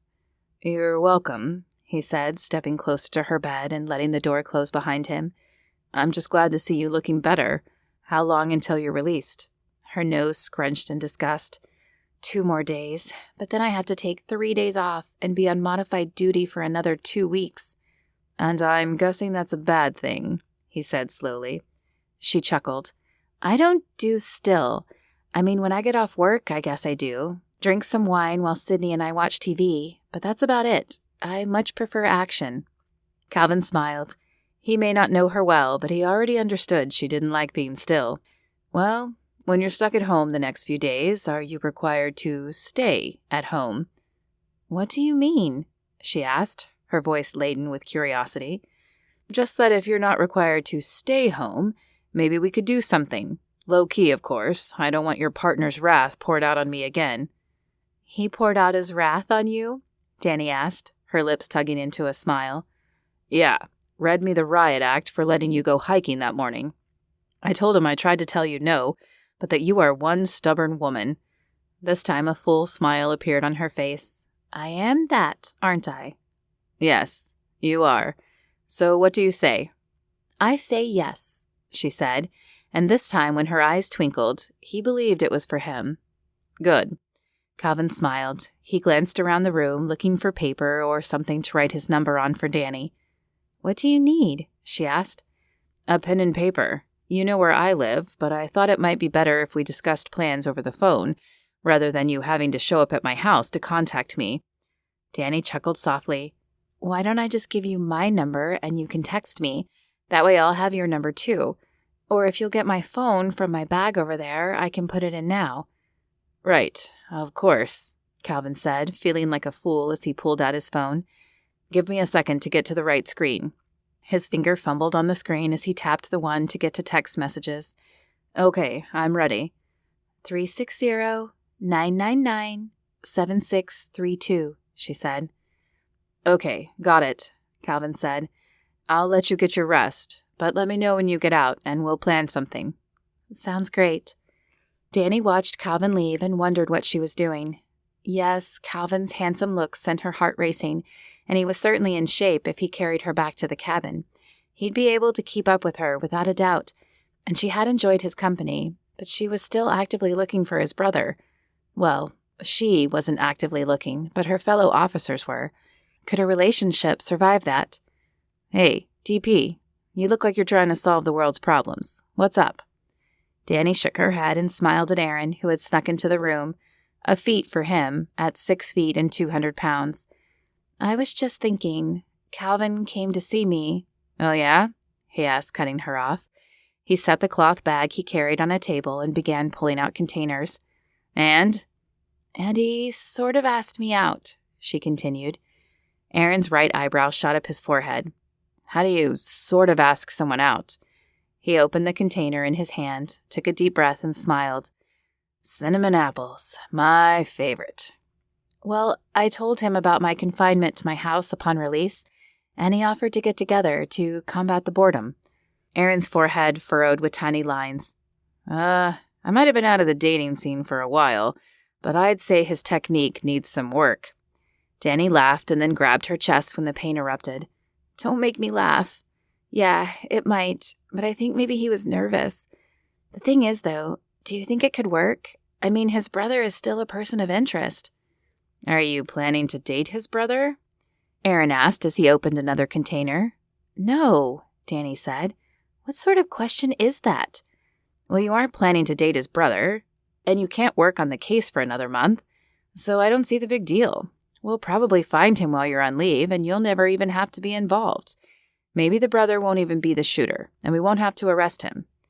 "Yeah, I guess you're right," Dani said, but uncertainty remained. Perhaps her own dysfunctional family experiences clouded her view. She wasn't sure Eric would forgive her if she ever had to arrest Derek, or vice versa. But Aaron could be right. Maybe, since she would no longer be the arresting officer anyway, it would matter less. "That smells delicious," she said, deciding to push the conundrum away for now.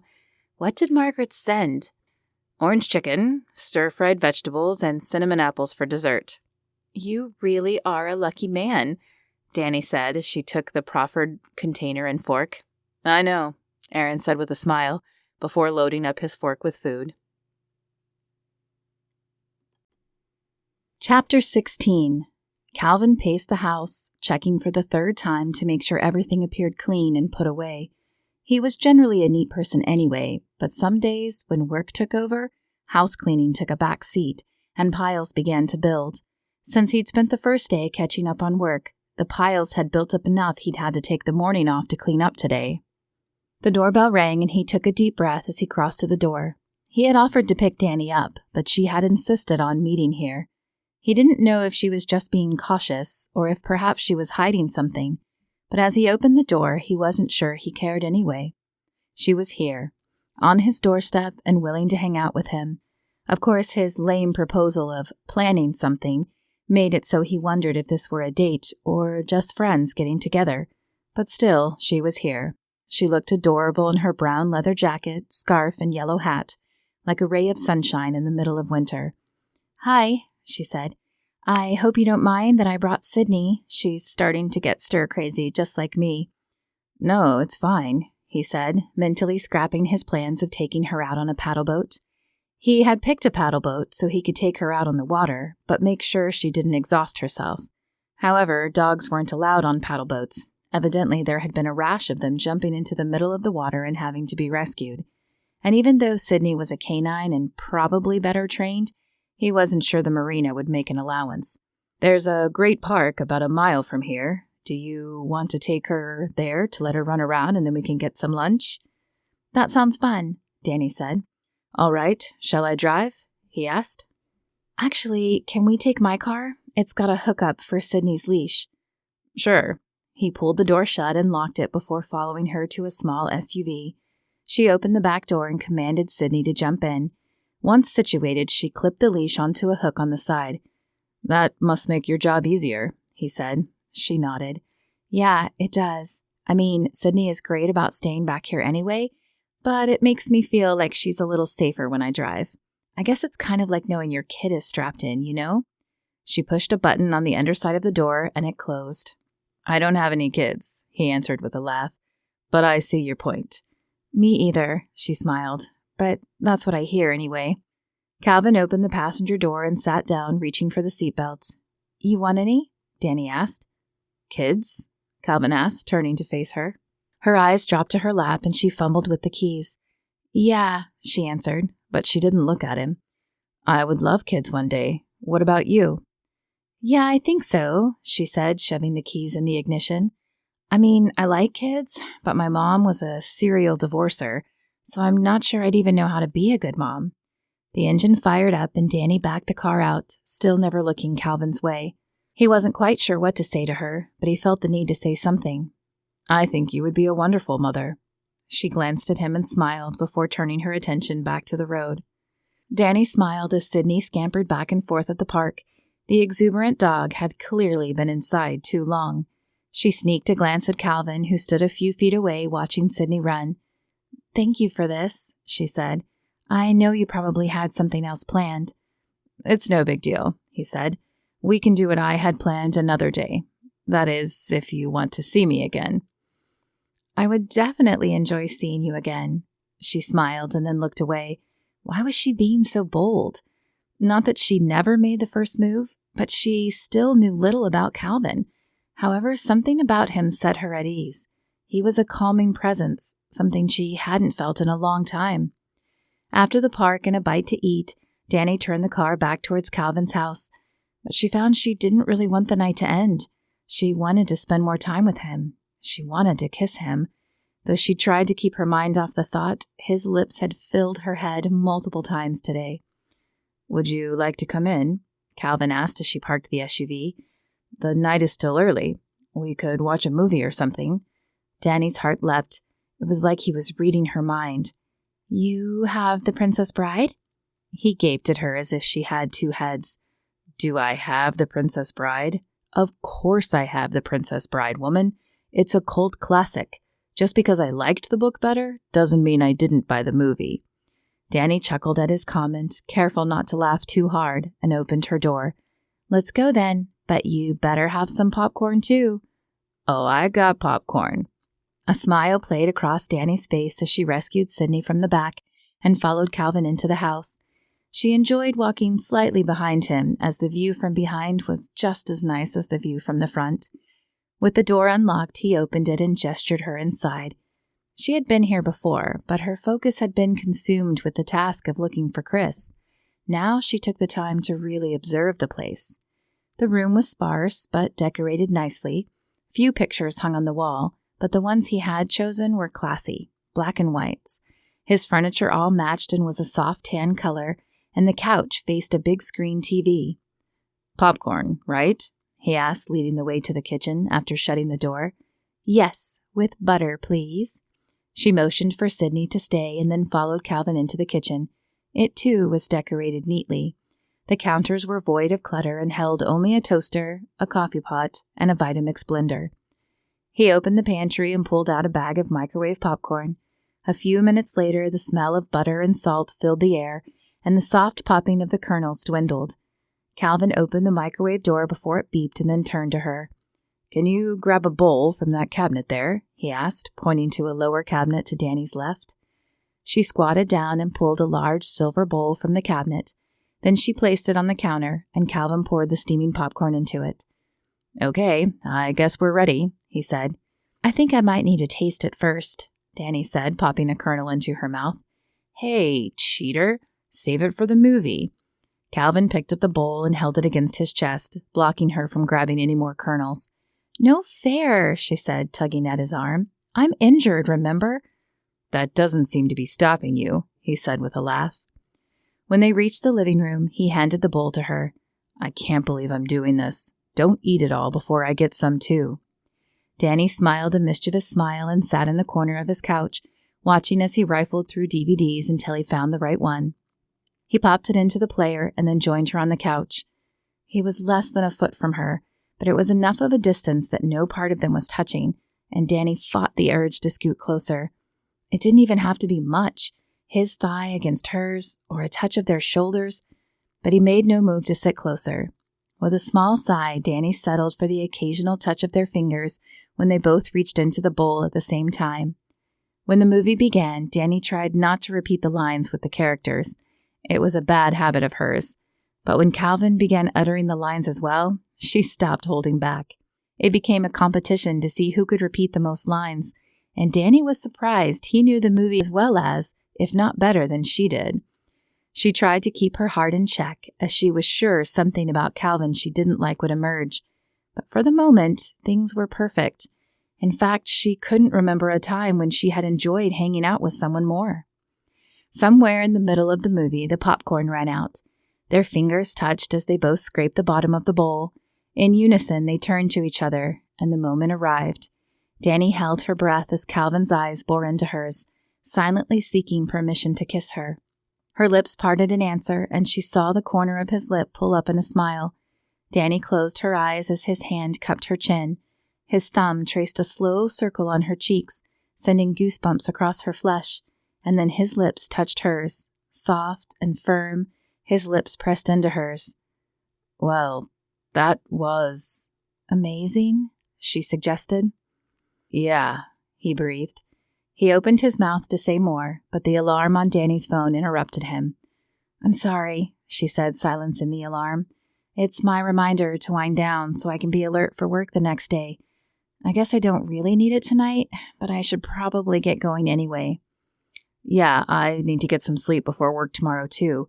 But can I see you again?" "I'd love that," Dani said, and she tried not to think about how much she wanted to kiss him again. Calvin's lips were still tingling from the kiss when the knock at the door sounded. A smile crossed his face. Had she changed her mind? Was she back for more? "Dani, The words froze in his mouth as he opened the door. It was Chris on the other side of the door and not Dani. Calvin glanced around to make sure Dani was gone and no one was watching. "Hey, Calvin, can I come in?" Calvin hesitated, not sure if he should let Chris in or not. He didn't seem high, more scared. "The cops are looking for you, Chris." Chris's eyes shifted to the left and right, and he scrunched deeper into his coat. "I know, man, and I'll turn myself in, but can I tell you what happened first?" Calvin knew he should say no. With the police looking for Chris, he should turn him away and call Dani himself. But he wanted to hear Chris's side. It wasn't that he didn't trust the cops, but he'd watched enough shows to know that people not strong in their story could be made to change it. At least if he heard the story first, he'd have a way to help Chris, even if in just a small way. "Okay, but only for a minute. Long enough to hear your story, and then I drive you in myself." Chris nodded. "Sure, Cal, whatever you say." Calvin stepped back and let Chris enter before shutting the door behind him. "Okay, speak." "I messed up bad this time, Cal. I got involved with this guy who thought we could take on the dealer. He brought a gun, but the dealer's crew had guns too. I don't know how it happened, but it hit the fan, you know. Bullets went flying and one of the dealer's crew ended up dead. We ran, but we kept the drugs, or the other guy did. Now the dealer's crew is out for blood. They're after me, but I don't have the drugs, and the other guy's gone missing. I don't know what to do, Cal." "I'll tell you what we're going to do. I'm going to call my friend Dani, and you're going to go in with her. Tell her everything you just told me, and help them take the dealer down. You'll probably still have to serve some jail time, but maybe they can get you a lesser sentence." He patted his pockets looking for his phone, but it wasn't there. He must have left it in the kitchen. "I'll be right back," he said to Chris. Calvin headed into the kitchen, scanning the counters. Where had he left his phone? The bare counter stared back at him, devoid of his cell phone and giving no hints as to where it might be. If he hadn't left it in the kitchen, had he lost it somewhere else? He could use the landline, but he didn't have Dani's number memorized, and he wanted to tell her first. "Help me find my phone," he said as he walked back to the living room. But silence greeted him. Chris was gone. Calvin sighed. He had been so close to helping him. With heavy shoulders, he collapsed onto the couch, and there, stuck in the couch cushions, was his phone.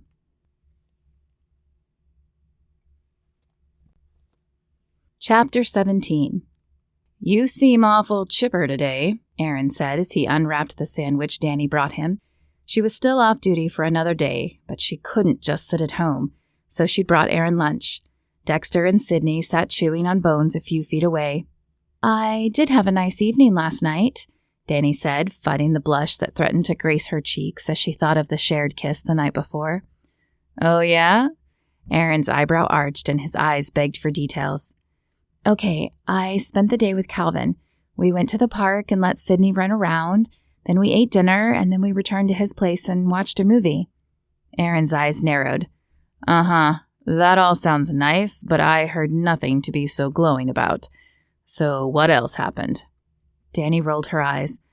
"All right, we kissed." "Uh-huh. Now that's what I'm talking about. When are you seeing him again?" "Tonight. He needed to work this morning, but he's cooking me dinner at 6, Dani said. "Sounds like you like this guy," Aaron said. "I do, except..." Dani paused. "Except what?" "Except he's pretty religious, and I'm not sure I want to do that again, you know?" "DP, I know you had a bad experience, but not every Christian is like your ex," Aaron said. Dani snorted and drew a pattern on the table with her finger. "Yeah, but I met James at church, if you remember." "Look, James had issues. He shouldn't have cheated on you. That was wrong. But at least you found out before you married him. It could have been much worse. And that was God looking out for you." "I never thought of it that way," Dani said. Aaron shot her a pointed look. "Now, I don't know this Calvin well, but he appeared a decent fellow when I spoke with him. Maybe you could give him, and God, another chance?" "Yeah, maybe," Dani said. She finished her sandwich in silence, but Aaron's words bounced around in her brain. She had blamed God. Not that she'd been much of a Christian before James, but attending church with him opened her eyes to a father figure she'd never experienced. However, when James cheated on her, she blamed God and left the church. But maybe Aaron was right. Maybe God showed her James's true colors to keep her from marrying him. If that was the case, she owed him a giant apology. There was a church on her way home, and Dani decided to stop in and have a few quiet moments with God. As she unloaded Sydney, though, the dog jerked to the right. "What is it, girl?" Dani asked. Sydney's response was to whine and pull on her leash some more. "Okay, girl, let's see what's got you so riled up." Dani gave the dog a little slack and followed where she pulled. To the right of the church was an alley. The hair on Dani's neck stood up as Sydney led the way into the darker area. The alley was empty, except for a dumpster, which Sydney made a beeline toward. As Dani cleared the side of the dumpster, she saw why. A man lay crumpled in a heap on the ground, and if Sydney had alerted, it could only be one man. His face was pale, but even without its normal color, the resemblance to Calvin was unmistakable. Dani leaned down and checked for a pulse. Weak, but there. She turned her attention to the rest of the man. Blood pooled around his midsection, where it looked he'd been stabbed several times. Dani pulled out her phone and dialed 911. Then she took a deep breath and dialed Calvin's number. He picked up on the second ring. "Calvin, it's Dani. It's about Chris. Can you meet me at St. Michael's downtown?" "What is it?" he asked, and fear was palpable in his voice. "He's been stabbed. I've called an ambulance, but I think you need to be here too." The response was a click, and then silence, But Dani didn't blame him. Worry for his brother was his main concern right now. She lowered the phone and returned it to her pocket. The ambulance and Calvin arrived at approximately the same time. "What happened?" Calvin asked as he watched the EMTs load Chris up into the back of the ambulance. "I don't know," Dani said, touching his arm. "I found him like this." "I should have called you when he left last night," Calvin said, running a hand through his hair. "What?" Dani's guard instantly shot up. "After you left last night, he stopped by, told me his story. I was going to call you and drive him in myself, but I couldn't find my phone. While I was looking, he slipped out." "You should have called me anyway, Calvin," Dani said. "I understand, and I'm sorry. Is he going to be okay?" Calvin looked back toward the ambulance. "I'm not sure. Why don't you go with them and I'll meet you at the hospital soon. I can take your statement there," Dani said. The cop in her was irritated he hadn't called her when Chris came by, but the civilian in her understood and realized that right now he needed to be there for his brother. "Thank you," he said. He squeezed her hand, gave her a final longing glance, and then climbed into the back of the ambulance. His haunted brown eyes were the last thing Dani saw before the doors closed. As the ambulance drove away, she led Sydney back toward the front of the church. She still had unfinished business inside, and now it seemed she needed to pray for Chris too. The stab wounds had looked deep, and she wasn't sure he would live through the night. Chapter 18. Calvin paced the hospital floor waiting for word from the surgeon. Chris had been stabbed multiple times in the abdomen, and at least one vital organ had been hit. They had rushed him into surgery shortly after they arrived. "Any news yet?" He turned to see Dani approaching him, and a wave of emotion swept over him. She must have noticed it as she wrapped her arms around him and laid her head on his chest. With that simple gesture, the tears that Calvin had so carefully held back flooded his eyes and spilled down his cheeks. "He's all that I have left," he said into her hair. "I know he's messed up, but he's all that I have left." She squeezed him tighter and nodded against his chest. "It'll be okay." "Calvin Phillips?" Calvin turned to see a man in blue scrubs standing a few feet away. His heart dropped to the floor. "Yes, I'm Calvin." "I'm Dr. Rhodes. I'm the surgeon who operated on your brother. We managed to stop the bleeding, but his liver and spleen were both injured. His liver should heal on his own, but his spleen was ruptured. I repaired it, but we'll need to watch it closely to make sure it heals properly." "He's going to be okay then?" Calvin asked.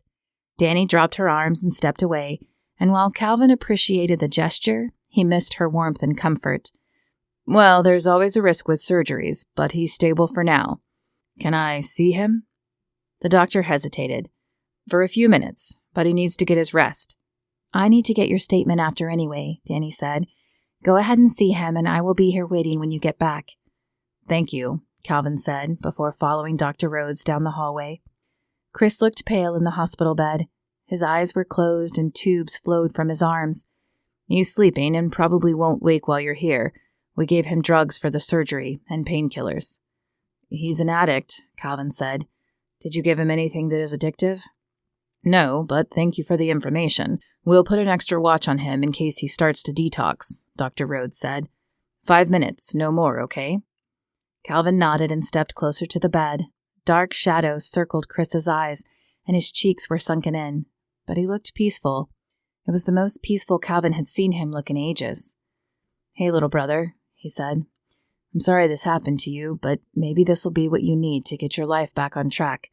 I hope this hiatus will help you get off drugs." Chris didn't respond, but his chest rose and fell in a regular rhythm, and that was enough for Calvin for now.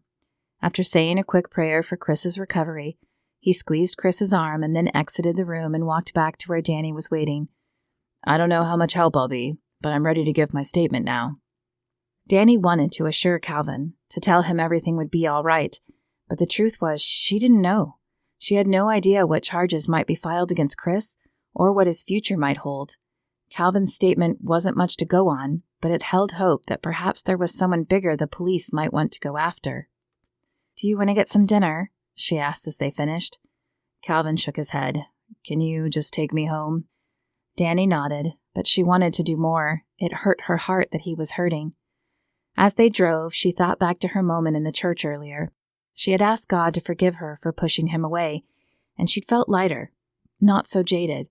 Now she asked for wisdom in what to do, how to help Calvin, and as they pulled into his parking lot, one word settled on her shoulders. Pray. Calvin, she said as they reached his door, can I pray with you? He turned questioning eyes on her. I thought you didn't pray. I didn't, she said with a soft smile. Then someone reminded me that sometimes things happen for God to save us from something worse. I'll tell you the rest of my story one day, but right now I'd like to pray with you for Chris. A wet sheen covered Calvin's eyes as he nodded. Thank you. I would like that. Dani followed him inside and asked for the words to say. She hadn't prayed aloud in ages, and to be honest, the thought terrified her. What's going to happen to him? Calvin asked as they sat on the couch. Dani shook her head. I'm not sure, Calvin, but he's a small fish in the big sea of drugs. My guess is they will offer a reduced sentence in exchange for information on the dealer, but only if he can and will give them the information. Can you be there when they ask him? Calvin asked. I know it's probably not your case anymore, but I'm worried he'll say what they want him to say. Can you be there? I'll try, Dani said, squeezing his hand. Can I pray for him now? Calvin nodded and closed his eyes, and Dani let the words come to her. It was strange that as she ended, she didn't feel awkward or weird. Was that because she had let God lead, or was it because she felt so comfortable with Calvin? Thank you, he said when she finished. I know we didn't meet under the best circumstances, but I'm really glad you're in my life. Me too, she said. She locked eyes with him and ran her hand down his bearded cheek before leaning in and brushing his lips with her own. I should go, but I'll call you tomorrow? I'd like that, Calvin said. Chapter 19. Chris was awake when Calvin entered the hospital the next day. Hey, little brother, how you feeling? Calvin asked. Chris offered a weak smile. Like I've been stabbed? Yeah. Do you remember what happened? I should have let you take me in that night, Chris said, but I was scared, so I ran. I made the mistake of going home, and they were waiting for me. I managed to get away the first time, but they followed me and caught me by the church. Do you know who found me? Yeah, my friend Dani. She's a canine officer, and I've asked her to be there when they question you. But Chris, you might still face jail time. I know, Chris said, and I'll deserve it. But will you come visit me? Of course I will, Calvin said. You and me, we're family, no matter what happens. Cal, do you think God will accept me? Chris asked. His face was serious and his eyes were clear of drugs. It was the first time Calvin had seen him this way in a long time. You know he will, Calvin said. You just have to ask him. Can you help me? Calvin smiled and squeezed Chris's arm. I'd be happy to. Calvin was still in high spirits when he picked Dani up for their date that night. Guess what, Dani? Chris came back to Jesus today. He picked her up and swung her around. That's great, Calvin, Dani said with a smile. I have good news, too. Oh, yeah? He asked as he set her down. She nodded, and her smile reached from ear to ear. I talked to the DA and asked if they would consider pursuing rehab as an option for Chris, and they agreed. He will have to stay in for 6 months instead of the regular 3, but he won't have to serve any jail time. Calvin's heart stopped in his chest. This was more than he could have hoped for. Dani, that's great. I know, right? You really are amazing, Calvin said, pulling her closer to him. Her arms wound around his neck and her smile turned into a mischievous smirk. I think you're pretty amazing too, Calvin Phillips. When his lips touched hers, Calvin felt an emotion he hadn't felt in a long time, not since his parents' death, and in his heart he knew that Dani was the woman he would marry someday. Whoa, what's with the smile? Aaron asked as Dani picked up Sydney that night after her date with Calvin. He often watched her when Dani didn't want to board her or leave her alone too long. She returned the favor by watching Dexter whenever he needed her to.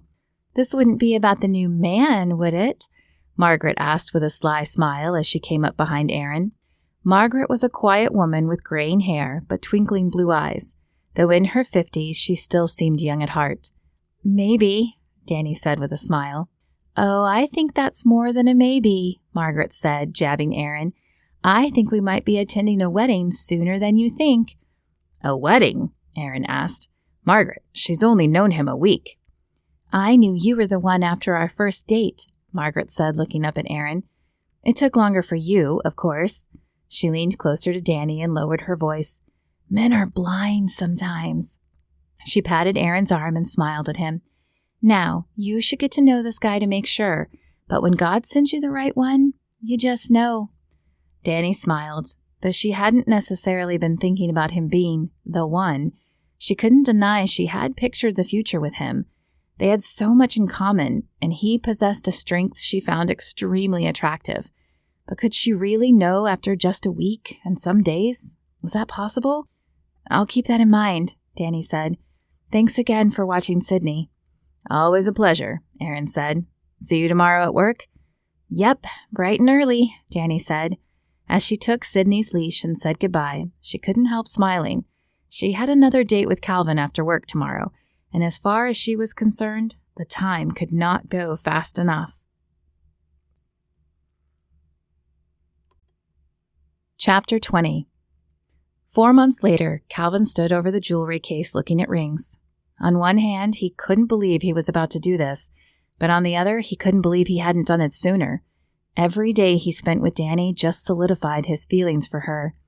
She had begun attending church with him, and afterwards they would go to Chris's rehab facility and spend the afternoon with him. During the week, they shared dinner and devotionals together and took Sydney out for evening walks if the weather wasn't too bad.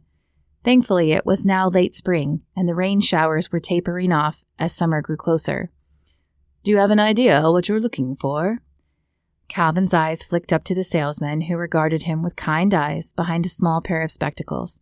He wore a brown suit that matched the color of his mustache. Yeah, something special, Calvin said. Well, I expect that, the man said with a small smile. Do you have anything in mind? Calvin scanned the rings again. Dani had delicate hands. She would need something small so as not to look gaudy. Also, in her line of work, it was probably important that it not affect her job. At the far corner of the case, he spied a ring he thought would be perfect. A shiny diamond sat in the middle of the setting, and smaller diamonds lined the ring on either side of the center diamond. That one, he said, pointing. Can I see it closer? Ah, that's a good choice, the man said as he pulled it out. It's a half carat altogether, with the main diamond being just over a quarter and the other diamonds filling out the rest. The man continued to rattle off something about color, cut, and clarity, but Calvin didn't understand all of it. What he knew, though, was when he held the ring, he pictured it on Dani's finger. This one, he said. This is the one. Excellent, the salesman said. Let me wrap it up for you. After handing over his credit card and signing the receipt, Calvin slipped the ring box into his pocket. He patted that pocket as he walked out, enjoying the promise of what that box might hold. That is, if she said yes.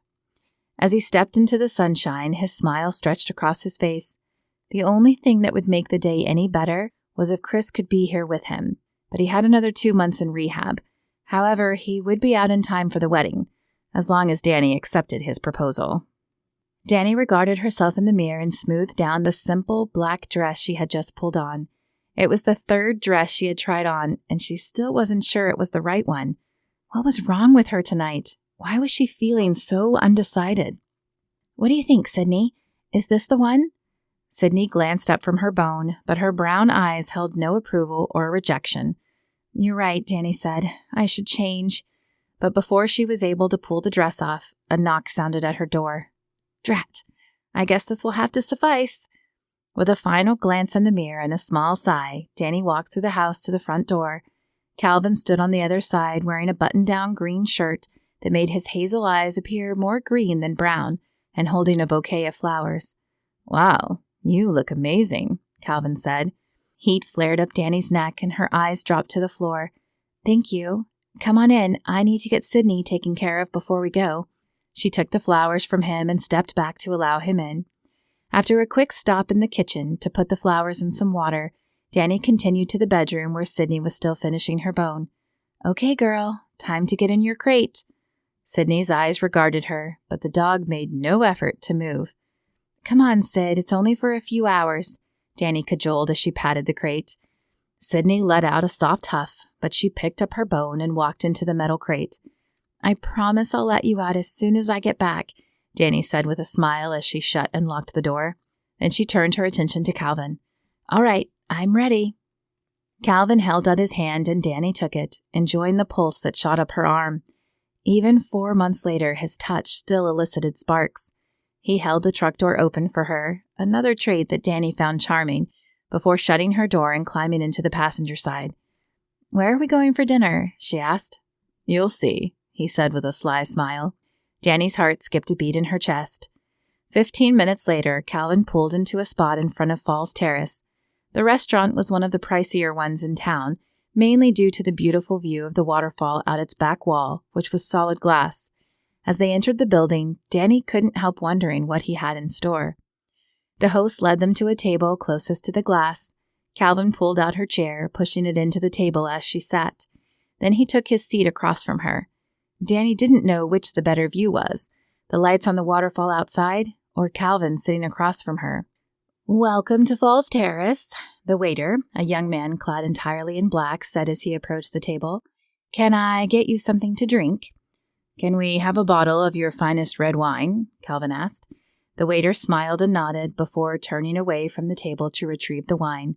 Wine, huh? Is this a special occasion? Dani asked with a teasing tone. It's always a special occasion when I'm with you. But yes, tonight is more special than other nights. I have a very important question for you. As he rose from his chair, Dani's heart surged into overdrive. A minute later, his knee was on the floor in front of her. Dani's breath caught in her throat. Though she had hoped for this moment, she had not expected it to arrive so quickly. Calvin reached into his pocket and pulled out a small velvet box. Dani Higgins, I know it hasn't been long, but I can't imagine you not in my life. Will you do me the honor of becoming my wife? He popped the lid open and tears sprung into Dani's eyes. The ring was small, but one of the most beautiful she had ever seen. She wanted to answer yes, but her throat was constricted with emotion. All she managed was a nod, but it was an enthusiastic one, as Calvin took the ring out of the box and slid it onto her finger. As he leaned in to kiss her, clapping and cheering erupted around them. Dani couldn't remember a time she had been happier.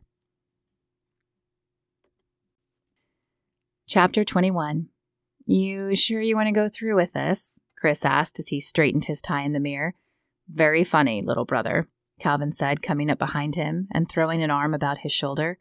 Now that Chris was clean and sober, the resemblance between the two brothers was much greater. Chris was clean-shaven, but they shared the same hazel eyes inherited from their mother and the same strong nose and chin their father passed to them. You know I'm only kidding, Chris said. Dani is amazing. I hope I find a woman like her soon. You will, Calvin said, patting Chris's shoulder. Remember, you're kind of starting fresh, but you have a new job, a new home, a church, us, and most importantly, God on your side. He will send you the right woman when it's time. Chris had been out of rehab for 6 months. Around the second month, Calvin managed to find him a position with his company. Together, they fixed up Chris's old house to salvage some of his deposit, and Chris moved in with Calvin. He would soon be the sole owner of Calvin's house, as Calvin and Dani had decided to live in her house after the wedding. You're right. I'm so glad I got the chance to start over again. Okay, you ready to get married? Absolutely, Calvin said with a smile. He had waited for this moment for 8 long months. Originally, they planned to wait only until Chris was out of rehab, but then Dani decided she wanted to get married a year from the day they met, which added another few months. He hadn't minded too much, though, as it gave him time to get everything else settled and in order. And really, as long as Dani became his wife, he would have waited as long as it took. You have the rings? Calvin asked Chris. Yep, right here. Chris patted his pocket, and the two headed out to take their place in the sanctuary. The small church was nearly filled to capacity between their church friends and Dani's friends in the department, but Calvin only vaguely registered them. His gaze was fixed on the back door of the sanctuary, where any moment the woman he loved would appear. The music started and the back doors opened. Gabby, Dani's half-sister, entered first. She was pretty much the opposite of Dani, with darker hair and a fuller figure, but Calvin was still glad she'd come. Dani had worried her family wouldn't show, but her mother and both her half-brothers made the trip as well. It warmed Calvin's heart to see them rekindle their relationship over the last few days, and he hoped they would continue to get together after the wedding. Gabby smiled at him as she reached the front and then took her place on the opposite side of the preacher. The music changed then, and Calvin's breath caught in his throat as Dani entered the sanctuary. Her blonde hair was pulled up in some sort of elaborate updo, with only a few tendrils curled around her cheeks. She glided forward like an angel. The dress she'd chosen showed off her slender shoulders and pulled out around her feet in a satin train that made it appear as if she were walking on a cloud. As she reached the front, she handed her bouquet to Gabby and took his hands. Just like the first time they touched, his heart sped up as their skin met. "Dearly beloved," the pastor began, "we are gathered here today to join this man and this woman in holy matrimony." Dani smiled as Calvin squeezed her hands. She couldn't believe the moment was finally here, or that her family showed up. The last few days had been amazing as she spent time with them and caught up on their lives. "Do you, Calvin, take Dani to be your lawfully wedded wife, to have and to hold through sickness and in health, as long as you both shall live?" "I do," Calvin said. "And do you, Dani, take Calvin to be your lawfully wedded husband, to have and to hold through sickness and in health, as long as you both shall live?" "I do," Dani said, not bothering to contain the smile spreading across her cheeks. "Then by the power vested in me by God and the state of Washington, I now pronounce you husband and wife. You may kiss your bride." At those words, Dani's smile stretched even further. She had waited a long time to hear them, and she didn't want to waste another moment kissing Calvin as her husband for the first time. He winked at her as he pulled her to him and seared her lips with a kiss. Though the kiss itself was short, it held the promise of much more to come in a few hours, and a heated blush spread up Dani's cheeks. "I can't wait till this evening," Calvin whispered in her ear. "Me either," Dani returned, "but right now we better get to the reception." "Whatever you say, Mrs. Phillips," Calvin said as he took her hand and led her down the aisle. Mrs. Phillips. Though new and different, she enjoyed the sound of it.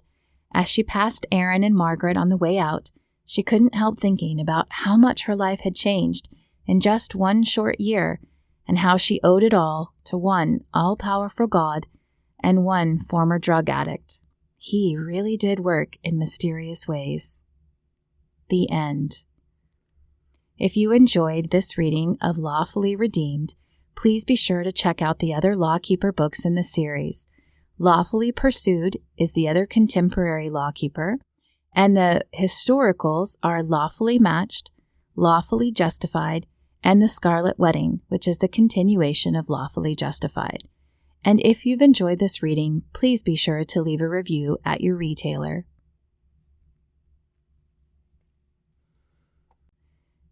This has been a reading of Lawfully Redeemed, a Canine Lawkeeper romance, written by Lorena Hoops, narrated by Lorena Hoops, copyright 2018.